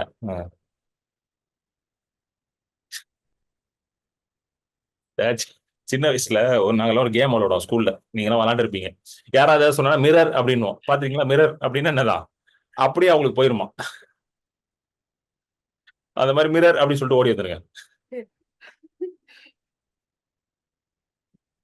எவன் எவன் எந்த சாபம் விட்டாலும் உங்க மேல பழிக்காது. ஹalleluya, ஆமென். நல்லா புரிஞ்சுக்கோங்க. உங்க வீட்டிலேயே வந்து பக்கத்திலேயே நின்று சாபம் விட்டாலுமே, அப்படியா நல்லா பேசுற தம்பி போயிட்டு வான்னு சொல்லி அனுப்பிடுங்க. எத்தனை பேருக்கு புரியுது? நான் ஒரு புக் ஒன்னு படிச்சேன். அந்த புக்ல ஒரு ஒரு ஒரு ஒரு ஊழியக்காரர், டேவிட் ஓய்டோப் ஒன்னு ஆப்பிரிக்கால இருக்கார், பெரிய ஊழியக்காரர். அவர் எழுதியிருக்காரு ஒரு புக்ல. புக்கு பேர் கெட்லாஸ் சேட்டன் நினைக்கிறேன், அந்த புக் நினைக்கிறேன். அதை எழுதியிருப்பாரு. ஒரு நாள் அவர் வீட்டுக்கு நைட்டு வந்து தூங்கி எந்திரிச்சாராம். தூங்கி எந்திரிச்ச உடனே வீட்டுல ஹால்ல பார்த்தா ஒரு பேய் உட்காந்துருக்கான், பிசாசு. இவர் அதை பார்த்துட்டு கண்டுக்கவே இல்லையா. அவர் பாட்டு கிளம்பி நேரா போயிட்டாராம். நேரா போய் பாத்ரூம் போயிட்டு வந்து படுத்து தூங்கிட்டாராம். அடுத்த நாள் காலையில மந்திரவாதி வந்து வீட்டு வாசல்ல நின்று கேட்கறானா, நான் ஒரு பிசாசு அனுப்புனேனே, நீ என்ன அப்படியே இருக்கிற அப்படின்ட்டு. இவர் தான் அவர் டேவிட் ஓய்டப்போ. இவர் மெசேஜ் எல்லாம் கொஞ்சம் கேளுங்க அப்படின்னு. அவர் சொல்றாராம் ஆமா பார்த்தேன், போய் படுத்து தூங்கிட்டேன், அது பாட்டு உட்காந்துருச்சு அப்படின்ட்டாராம். ஏன்னா அவர் என்ன சொல்றாருன்னா, அதுக்கு எனக்கு என்னங்க சம்பந்தம் இருக்குது, அது பாட்டுக்கு வந்துச்சு, அது பாட்டுக்கு போச்சு, அவ்வளவுதான். ஹalleluya, ஆமென். இயேசு வரும்போது தான் ஏகப்பட்ட பிசாசு அலறுது. தேவகுமாரனே எதுக்கு வந்தீர், எங்களை துன்புறுத்த வந்தீரா, son of God why did you come to torment us கத்துது. அதுக்காக இயேசு பயந்தாரா? கிடையாது. அது பாட்டுக்கு இருந்துட்டு போகுது. அது உங்களை பார்த்து பயந்துகிட்டு இருக்கு. நீங்க எதுக்கு அதை பார்த்து பயப்படுறீங்க? அது சொல்லுது எப்பா என்கிட்ட வராதப்பா, இனி ஆளை உடுந்து. நம்மளுக்கு அப்படியே மாத்திட்டாங்க பிளேட். அது நம்மளுக்கு அதுகிட்ட என்கிட்ட வராது, அதுகிட்ட சொல்றேன். அது நம்ம கிட்ட சொல்லுது என்கிட்ட வராதுன்ட்டு. எந்த சாபமும் பாவமும் பிசாசும் நோயும் பேயும் உங்களை என்ன பண்ண முடியாது, முடியாது. இதுதான் உண்மை, இதுதான் சத்தியம். இப்படிதான் ஆண்டவர் உங்களை உண்டாக்கி இருக்கிறார். ரட்சிக்கப்பட்ட ஒவ்வொருத்தருமே இப்படிதான் இருக்கிறீங்களா. ஏன்னா உங்களுக்கு கொடுக்கப்பட்ட வாக்கு தத்தங்கள் அவ்வளவு பெரிய வாக்கு தத்தங்கள். பேதுரு எழுதுறாரு, 1 பேதுரு 1வது அதிகாரத்துல, 1 பேதுரு 1:2 இருந்து படிங்க. பிதாவாகிய தேவனுடைய முன்னறிவின்படியே ஆவியானவரின் பரிசுத்தமாக்குதலினாலே கீழ்ப்படுதலுக்கும் இயேசு கிறிஸ்துவனுடைய ரத்தம் தெளிக்கப்படுதலுக்கும் தெரிந்து கொள்ளப்பட்ட பரதேசிகளுக்கு எழுதுகிறதாவது, கிருபையும் சமாதானமும் உங்களுக்கு பெருக கடவது. நம்முடைய கர்த்தராக இயேசு கிறிஸ்துவின் பிதாவாகிய தேவனுக்கு ஸ்தோத்திரம் உண்டாவதாக. 2 பேதுரு 1:2. இல்ல நான் தப்பா சொல்லிட்டேன்.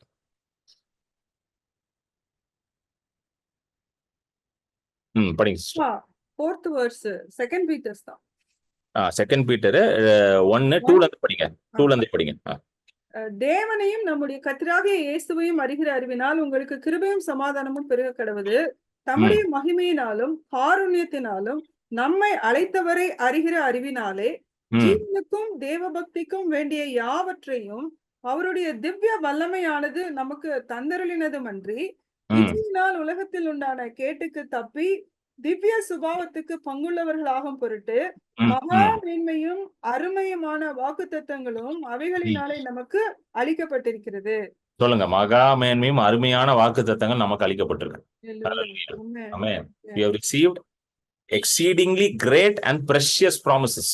மகா மேன்மையும் அருமையான வாக்குத்தத்தங்களும் நமக்கு அளிக்கப்பட்டிருக்கு. எதற்கு? இந்த உலகத்துல இருக்கிற கேட்டுல இருந்து நாம் தப்பிக்கும்படி, so that we can escape from the corruption that is in this world through lust. இச்சையின் மூலமாக உலகத்துல இருக்க கேட்டுல இருந்து நம்ம தப்பிக்க முடியுமா? அதற்கான வாக்கு தத்தங்கள் நமக்கு கொடுக்கப்பட்டிருக்கு. மகா மேன்மையான வாக்கு தத்தங்கள் நமக்கு கொடுக்கப்பட்டிருக்கு. எதுக்கு ஆண்டவர் இவ்வளவு பெரிய மகா மேன்மையான வாக்கு தத்தங்களை கொடுக்கணும்? Why should he give us exceedingly great precious promises? ஹalleluya. சும்மா அப்படியே அவ்வளவு பெரிய வாக்கு தத்தம் உனக்கு தேவையில்லையா, ஏதோ இருந்துட்டு வந்துரு பரலோகத்துக்கு அப்படின்னு விட்டுருக்கலாம்ல உங்களை? கிடையாது. உங்களை வாளாகாமல் தலையாக்கணும், கீழாகாமல் உங்களை மேலாக்கணும். அதுக்குதான் மகா மேன்மையான வாக்கு தத்தங்கள் எல்லாம் கொடுக்குறாராம். உங்களை ராஜாவாக இந்த பூமியில வைக்கணும்னு ஆசைப்படுறாரு. ஆசாரியனாக உங்களை பூமியில வைக்கணும்னு ஆசைப்படுறாரு. தம்முடைய பிள்ளையாக நீங்க வாழணும்னு ஆசைப்படுறாரு. ராஜாதி ராஜாவோட பிள்ளைகள் நீங்க. ஹalleluya. இதற்காக தான் இவ்வளவு காரியங்களை அவர் நம்ம கொடுத்திருக்கிறார். Everything pertaining to life and godliness வருது 2வது வசனத்துல. நம்மளுடைய வாழ்வுக்கு தேவையான சகலத்தையும் அவர் கொடுத்திருக்கார். ஹல்லேலூயா. சோ எப்படி இப்போ சாபத்துல நீங்க வாழ முடியும்? How can curse come upon you? How can you live in curse? முடியவே முடியாது. ஆனாலும் சில பேர் சாபத்துல வாழ்வன் முடிவுல இருக்காங்க. அது எப்படி தெரியுமா? அது அவங்க எடுத்த சாய்ஸ். இப்போ அது சிம்பிளா சொல்றேன் பாருங்களேன். நீங்க ஒரு கொஸ்டின் கேட்கலாம். ஆனாலும் பிரதர் சில நெகட்டிவ் பேட்டர்ன்ஸ்லாம் எங்க ஃபேமிலியில பாக்குறோம். சில மோசமான காரியங்கள் எங்க ஃபேமிலியில நடந்துட்டே இருக்குது. ஏற்கனவே எங்க அம்மா அப்பாவுக்கு நடந்துச்சு, எனக்கும் நடக்குது அப்படின்னா அதுக்கு ஒரு ரீசன் இருக்கு. என்னன்னா இந்த நெகட்டிவ் பேட்டர்ன்ஸ்லாம் இருக்கு பாத்தீங்களா? எஸ்பெஷலி சிக்னஸ், இந்த பரம்பரையா வர வியாதிகள், அப்புறம் வந்து சில சில குடும்பங்கள்ல வந்து சில இன்சிடென்ட்ஸ்லாம் ரிப்பீட் ஆயிருக்கும். அதுக்கு ரீசன் என்னன்னா, நான் கண்டுபிடிச்ச என்ன ரீசன்னா, நிறைய நேரம் வந்து அதை அக்செப்ட் பண்ணியிருக்காங்க நிறைய ஃபேமிலிஸ்ல. அதை அக்செப்ட் பண்ணி அப்படிதான் இருக்கும் அப்படின்ட்டு ஒரு முடிவுக்கு வந்ததெல்லாம் நான் பார்த்திருக்கேன். நான் ஒரு ஒரு ஒரு ஒரு ஃபேமிலி நான் மீட் பண்ணியிருக்கேன். அவங்க வீட்டில் வந்து பார்த்தீங்கன்னா கிட்டத்தட்ட ஒரு 3 or 4 பிரதர்ஸ். அதுல வந்து பார்த்தீங்கன்னா அந்த முதல் 3 பிரதர்ஸ், ஃபர்ஸ்ட் 3 பிரதர்ஸ் வந்து 3 பேருக்குமே கல்யாணம் டைவர்ஸ் ஆயிடுச்சு. 4வது இருக்கிற பிரதர் கல்யாணம் பண்ணிட்டாரு. இப்போ கல்யாணம் பண்ணிட்டாரு. அவருக்கு ஏதோ கொஞ்சம் அப்பப்போ கல்யாணத்துல எல்லாருக்கும் வர மாதிரி ஏதோ கொஞ்சம் மிஸ் அண்டர்ஸ்டாண்டிங்லாம் வந்திருக்கு. அவங்க அண்ணன்ட்ட போய் சொல்லுவாங்க, இந்த மாதிரி எனக்கு மிஸ் அண்டர்ஸ்டாண்டிங்லாம் வருதுன்னு. அந்த 3 பேர் இருக்காங்க பாத்தீங்களா, ஃபர்ஸ்ட் 3 பிரதர்ஸ் டைவர்ஸ் பண்ணிருக்காங்கல்ல, அவங்க வந்து உடனே உங்களுக்கு கவுன்சிலிங் கொடுப்பாங்களாம். என்ன கவுன்சிலிங் கொடுப்பாங்க கரெக்டா சொல்லுங்களேன். டிவோர்ஸ் பண்ணிடுறா, அதெல்லாம் ஒன்றும் பண்ண முடியாதுடா, நாங்களும் பாரு டைவர்ஸ் பண்ணிட்டு இருக்கிறோம் பாரு அப்படின்னு சொல்லி கவுன்சிலிங் கொடுப்பாங்க. உண்மையா நடந்த கதை. ஸோ அவங்க எப்பவுமே எந்த பிரச்சனையும் போய் அண்ணன் கேட்டாலும் என்ன கொடுப்பாரு? கவுன்சிலிங். டிவோர்ஸ் பண்ணி நம்ம குடும்பத்துல இப்படிதான்டா, நம்ம குடும்பத்துல யாருமே சேர்ந்துலாம் வாழ்ந்தது இல்லை, நம்ம குடும்பத்துக்கு இதெல்லாம் தேவையா அப்படின்னு சொல்ற மாதிரி உடனே சொல்லி டைவர்ஸ் பண்ணி சொல்லி சொன்னேன். ஆனா என்னன்னா அவங்க ஒய்ஃப் வந்து கொஞ்சம் நல்லா ஸ்பிரிச்சுவலி ஸ்ட்ராங்னால அவங்க கொஞ்சம் ஆண்டவரை பிடிச்சி நின்று இப்போ என்ன நம்ம சக்சஸ்ஃபுல்லா என்ன பண்றாங்க, வாழ்ந்துட்டு இருக்காங்க. குழந்தை எல்லாம் பிறந்துருச்சு, நல்லபடியா என்ன பண்ணிட்டு இருக்காங்க, வாழ்ந்துட்டு இருக்காங்க. ஸோ இது வந்து இன்ஃபுளுன்ஸ். இந்த கர்ஸ் வந்து ஃபேமிலியில இருக்கனால எனக்கு வரணும்னு அவசியம் கிடையாது. ஏன்னா நீங்க ரசிக்கப்பட்டீங்க, நீங்க தேவனுடைய ரத்தத்தினால கழுவப்பட்டிருக்கிறீங்க, சுத்திகரிக்கப்பட்டிருக்கீங்க, பரிசுத்தமாக்கப்பட்டிருக்கிறீங்க, நீதிமானாக மாற்றப்பட்டிருக்கீங்க. சோ இந்த கர்ஸ் வந்து உங்க மேல வேலை செய்யணும்ன்றது அவசியம் கிடையாது. எத்தனை பேருக்கு புரியுது? ஹல்லேலூயா. ஆனா அந்த இன்ஃப்ளூயன்ஸ் இருக்கு பாத்தீங்களா, அந்த இன்ஃப்ளூயன்ஸ் வந்து நம்ம மைண்ட்ல நிறைய நேரம் இருந்துகிட்டே இருக்குது. அதுக்குதான் வந்து பவுல் என்ன எழுதுறாரு, ரோமர் 12:2 எழுதுறாரு, to not be confirmed to this world. அப்படின்னா உலகத்துக்கு ஒத்த விஷயம் தெரியாதுன்னா இந்த இன்ஃப்ளூயன்ஸ் வந்து நம்ம மைண்ட்ல இருக்கிறனால அதோட நம்ம கன்ஃபார்ம் ஆயிட்டே இருக்கிறோம். அந்த மாதிரியே நம்ம யோசிக்க ஆரம்பிச்சிட்டோம். ஆமா என் குடும்பத்துல இப்படிதான், எங்களுக்கு இப்படி ஆச்சு அப்படி ஆச்சுன்னு அதே மாதிரி என்ன பண்ண ஆரம்பிச்சிட்டோம், பேச ஆரம்பிக்கிறோம். சோ பேச பேச பேச என்ன ஆகுது, அந்த காரியம் நடக்க ஆரம்பிக்குது. நீதிமொழிகள்ல போட்டிருக்குல்ல, ஜீவனும் மரணமும் நாவின் அதிகாரத்துல இருக்கு. Death and life are in the power of the tongue. So எதை பேசுறீங்களோ அதை ஆக்டிவேட் பண்ணிக்கிட்டே இருக்கும். நிறைய குடும்பத்துல நான் பாத்திருக்கேன். ஆமா பிரதர், எங்க வீட்டுல இப்படியா இருக்கு பிரதர், எங்க அப்பாக்கு இப்படி இருந்துச்சு, எங்க எப்படி எங்க அம்மாக்கு இப்படி எனக்கு அப்படி இருந்துச்சு, இதே தான் பேசிக்கிட்டு இருப்பாங்க. குடும்ப வியாதி பிரதர், இந்த மாதிரி கேள்வி எல்லாம் குடும்ப வியாதி பிரதர். குடும்பத்துல எல்லாருக்கும் இந்த வியாதி ரொம்ப அப்படியே பயங்கர, குடும்பத்துல எல்லாரும் நோபல் பரிசு வாங்கின மாதிரி குடும்ப வியாதின்னு எல்லாருக்கும் இருந்துச்சு பிரதர். ஆமா எல்லாரும் பாவம் நோபல் லாரன்ஸ், எல்லாம் நோபல் பிரைஸ், இதை வேற பெருமையா சொல்லிக்கிறது. எல்லாம் குடும்ப வியாதி எல்லாருக்கும் இருந்துச்சு பிரதர். எங்க அதாவது எனக்கு வந்துச்சு பிரதர். மெடிக்கல் சிஸ்டம் இதை வந்து என்ன பண்ணுது, அக்னாலேஜ் பண்ணுது. நீங்க போய் உடனே ஏதாவது எனக்கு இது இருக்கு அது இருக்குன்னு போய் டாக்டர் சொன்னா அவரு என்ன கேட்கிறாரு, உங்க வீட்டுல யாருக்கா இருந்துச்சான்னு கேட்கிறாரு. ஆமா இருந்துச்சுன்னா அவர் எழுதிடுவாரு, உனக்கு சரியா ஆகாது, உன் வீட்டுல எல்லாருக்கும் இருந்துச்சு உனக்கும் இருக்கும், அதனால வாழ்க்கை ஃபுல்லா எங்கிட்ட வா, உனக்கு மருந்து கொடுக்குறேன், எனக்கு ஃபீஸ் கொடுத்துக்கிட்டே இருந்துருவாரு. உடனே நீங்க அவரை ஃபிக்ஸ் பண்ணிடுவீங்க, இவர் தான் எங்க ஃபேமிலி டாக்டர், எங்க ஃபேமிலிக்கே இவர் தான் மருந்து கொடுப்பாரு அப்படின்ட்டு. இதுல என்ன பெருமைன்னு தெரியல ஃபேமிலி டாக்டர்னு சொல்றதுல. ஃபேமிலிக்கு முதல்ல டாக்டர் இருக்கக்கூடாது, ஃபேமிலிக்கு வந்து ஹீலர் தான் தேவை. கிரைஸ்த ஹீலர் தான் ஒவ்வொரு ஃபேமிலிக்கும் தேவை. we don't need a family doctor, we need Christ the healer for every family.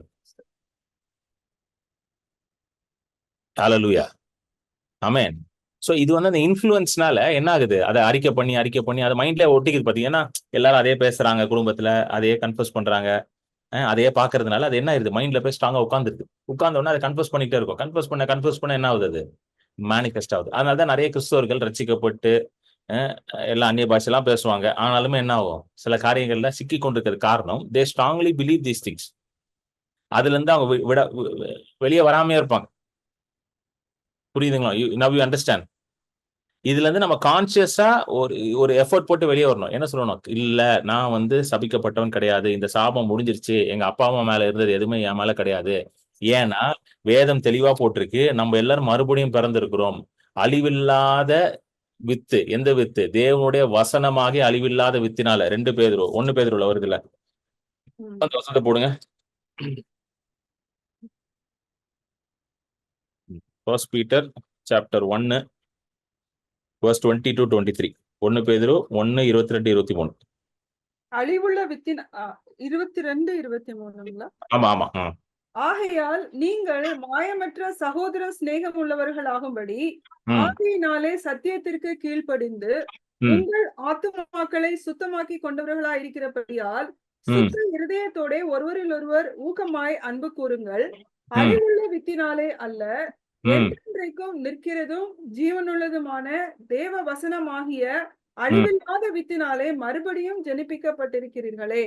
பாருங்க, என்றைக்கும் நிற்கிறதும் நிலை நிற்கிறதுமான தேவனுடைய வசனத்தின் மூலமாக, the word of God which lives and abides forever. எந்த வித்தினால நீங்க ஜெனிப்பிக்கப்பட்டிருக்கீங்களா? which lives and abides forever. என்றைக்கும் நிற்கும், என்றைக்கும் நிலை நிற்கும். ஜீவன் என்றைக்குமா அது இருக்குமா? அது அழிவே கிடையாதான். தேவ வசனத்துக்கு என்ன கிடையாதான்? அழிவே கிடையாதான். It lives always forever. அந்த தேவ வசனத்தினால நீங்க ஜெனிப்பிக்கப்பட்டிருக்கீங்க. Not by corruptible things. அழிகிற காரியத்தினால அல்ல, அழிவில்லாத இப்படிப்பட்ட காரியங்கள் என்றென்றைக்கும் நிற்கிற ஜீவிக்கிற தேவ வசனத்தினால நீங்க என்ன பண்ணப்பட்டிருக்கீங்கன்னா ஜனப்பிக்கப்பட்டிருக்கீங்க. ஆகையால இப்போ உங்களுடைய பிளட் லைன் எல்லாமே மாறிடுச்சு. நீங்க வந்து தேவனுடைய வித்துக்குள்ள வந்துட்டீங்க. You are now born again by the seed of God. You are now born again by the spirit of God. மறுபடியும் பிறக்கிறதுனா அதான் அர்த்தம். ஸோ இப்போ உங்க அப்பா அம்மாக்கு இருந்துச்சு எனக்கு இருக்கணும்லாம் கிடையவே கிடையாது.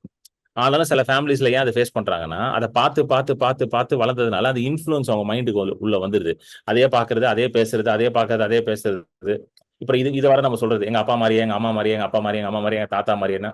தாத்தா வந்து இயேசு மாதிரி இருந்தா பிரச்சனை இல்லை, அவர் இயேசு மாதிரி இருந்திருக்க மாட்டார். அப்புறம் அவர் மாதிரி சொன்னீங்கன்னா அப்புறம் அவர் மாதிரி தான் மாறுவீங்க. புரியுதுங்களா உங்களுக்கு? தாத்தா மாதிரி இருக்குன்னு சொல்றது தப்பு கிடையாது. ஆனா அவர் இயேசு மாதிரி வாழ்ந்திருந்தா பிரச்சனை இல்லையா? நிறைய பேர் வீட்டுல இயேசு மாதிரி இல்லாம யூதாஸ் மாதிரி இருந்திருப்பாங்க. அதே நீங்க சொல்லியிருப்பீங்க திரும்ப திரும்ப. அப்புறம் யூதாஸ் மாதிரி தான் இருக்கும். அப்புறம்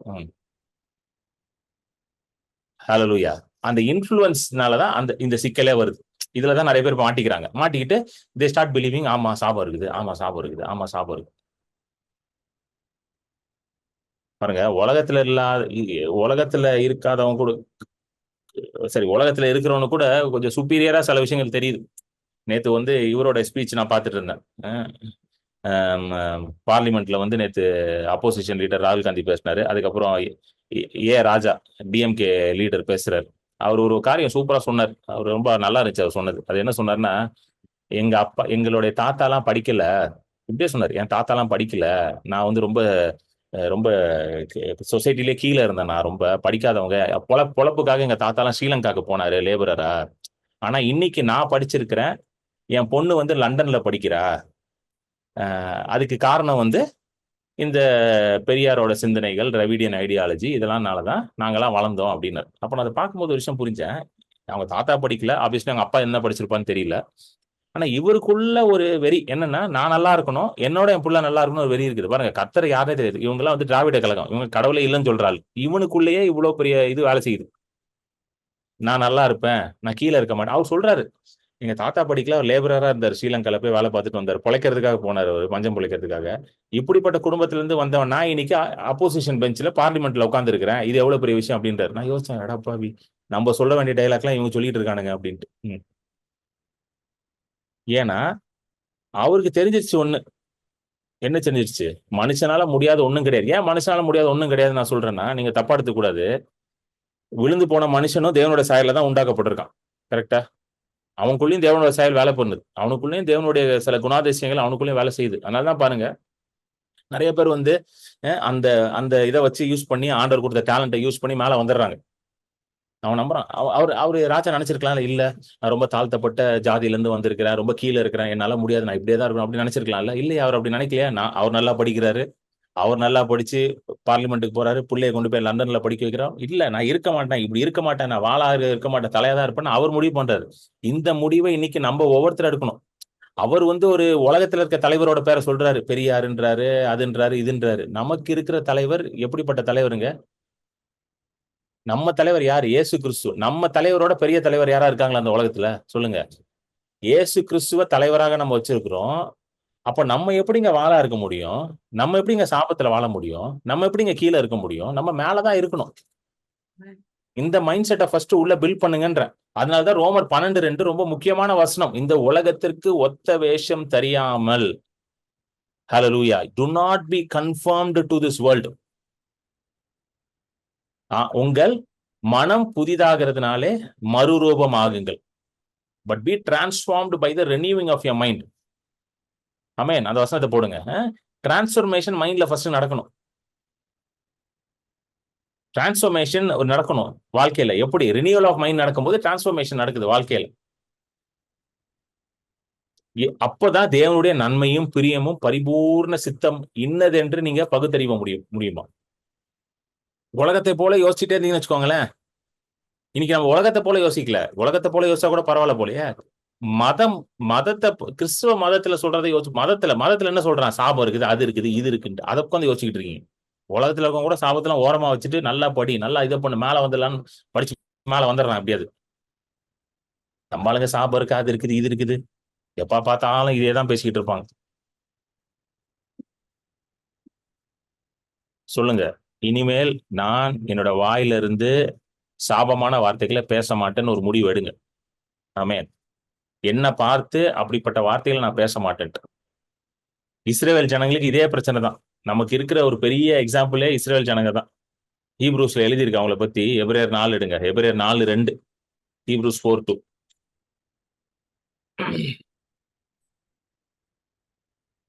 4:2 படிங்க. ஏனெனில் சுவிசேஷம் அவர்களுக்கு அறிவிக்கப்பட்டது போல நமக்கும் அறிவிக்கப்பட்டது.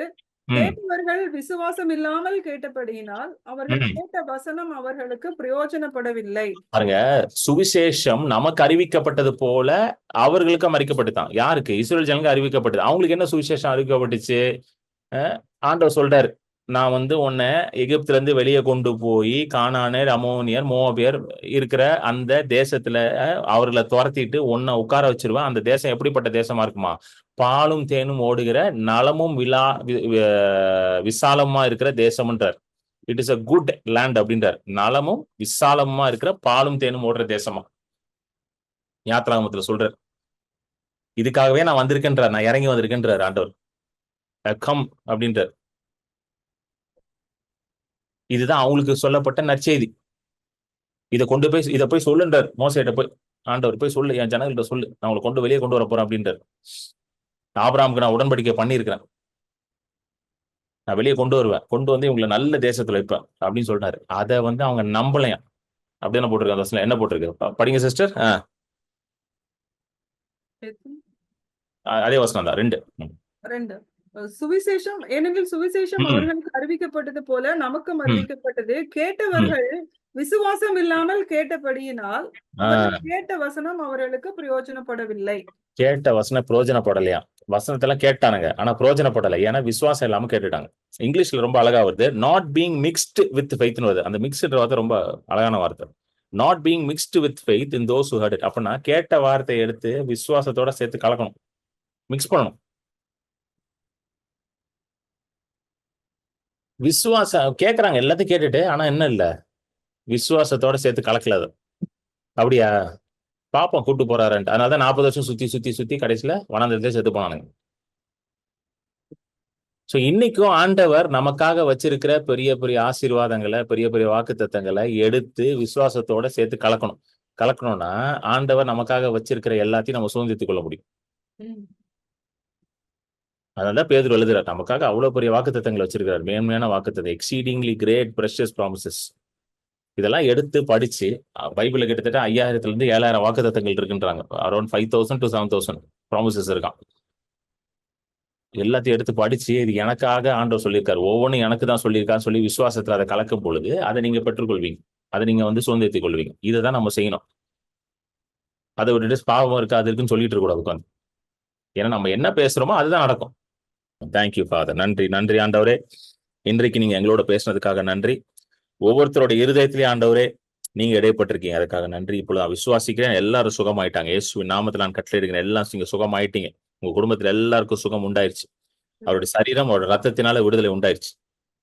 ஹalleluya. நீங்க எல்லாரும் ஆசீர்வதிக்கப்பட்டவர்கள். ஹalleluya. ஆண்டவரே, நீங்க எங்களுக்காக சாபமாகி நியாயப்பிரமாணத்தின் சாபத்திலிருந்து நீங்களாக்கி மீட்டுக் கொண்டீர். நாங்க விசுவாசிக்கிறோம் ஆண்டவரே. நாங்க இன்றையிலிருந்து வெறும் ஆசீர்வாதத்தை தானே பார்க்க போறோம், சாபத்தை நாங்க பார்க்க மாட்டோம். ஹalleluya. எங்க வாழ்க்கையில வெற்றியை தான் பார்ப்போம். எங்க வாழ்க்கையில தோல்வியே கிடையாது. ஹalleluya, ஹalleluya. ஒவ்வொருத்தரோட வாழ்க்கையிலும் வெற்றி தான் இருக்கணும்ப்பா, தோல்வி இருக்கக்கூடாது. இந்த மீட்டிங்ல இருக்கவங்களும் யூடியூப்ல பாக்குறவங்களையும் நான் ஆசீர்வதிக்கிறேன். இவர்கள் எல்லாம் வாளாகாமல் தலையா இருப்பார்கள், கீழாகாமல் மேலா இருப்பார்கள். நன்றி ஆண்டவரே, இயேசுவின் நாமத்திலே. ஆமென், ஆமென், ஆமென். God bless you. Thank you for joining. என்னுடைய ஊழியத்துல நீங்க காணிக்கை கொடுப்பதற்கு இந்த டிஸ்ப்ளே பண்ணுவாங்க, இதை வச்சு நீங்க கொடுக்கலாம். ஸோ ஊழியத்துக்கு நீங்க கொடுக்கணும்னு விரும்புவர்கள் இந்த bank details and Google Pay number, இது ரெண்டும் யூஸ் பண்ணி நீங்க கொடுக்கலாம். ஆமென். ஸோ நீங்க ஊழியத்துக்கு கொடுக்கும் பொழுது கர்த்தருடைய ராஜ்யம் அதை விரிவாக்குறதுக்காக அதை யூஸ் பண்றோம். ஆமென். So God bless you for giving into the ministry.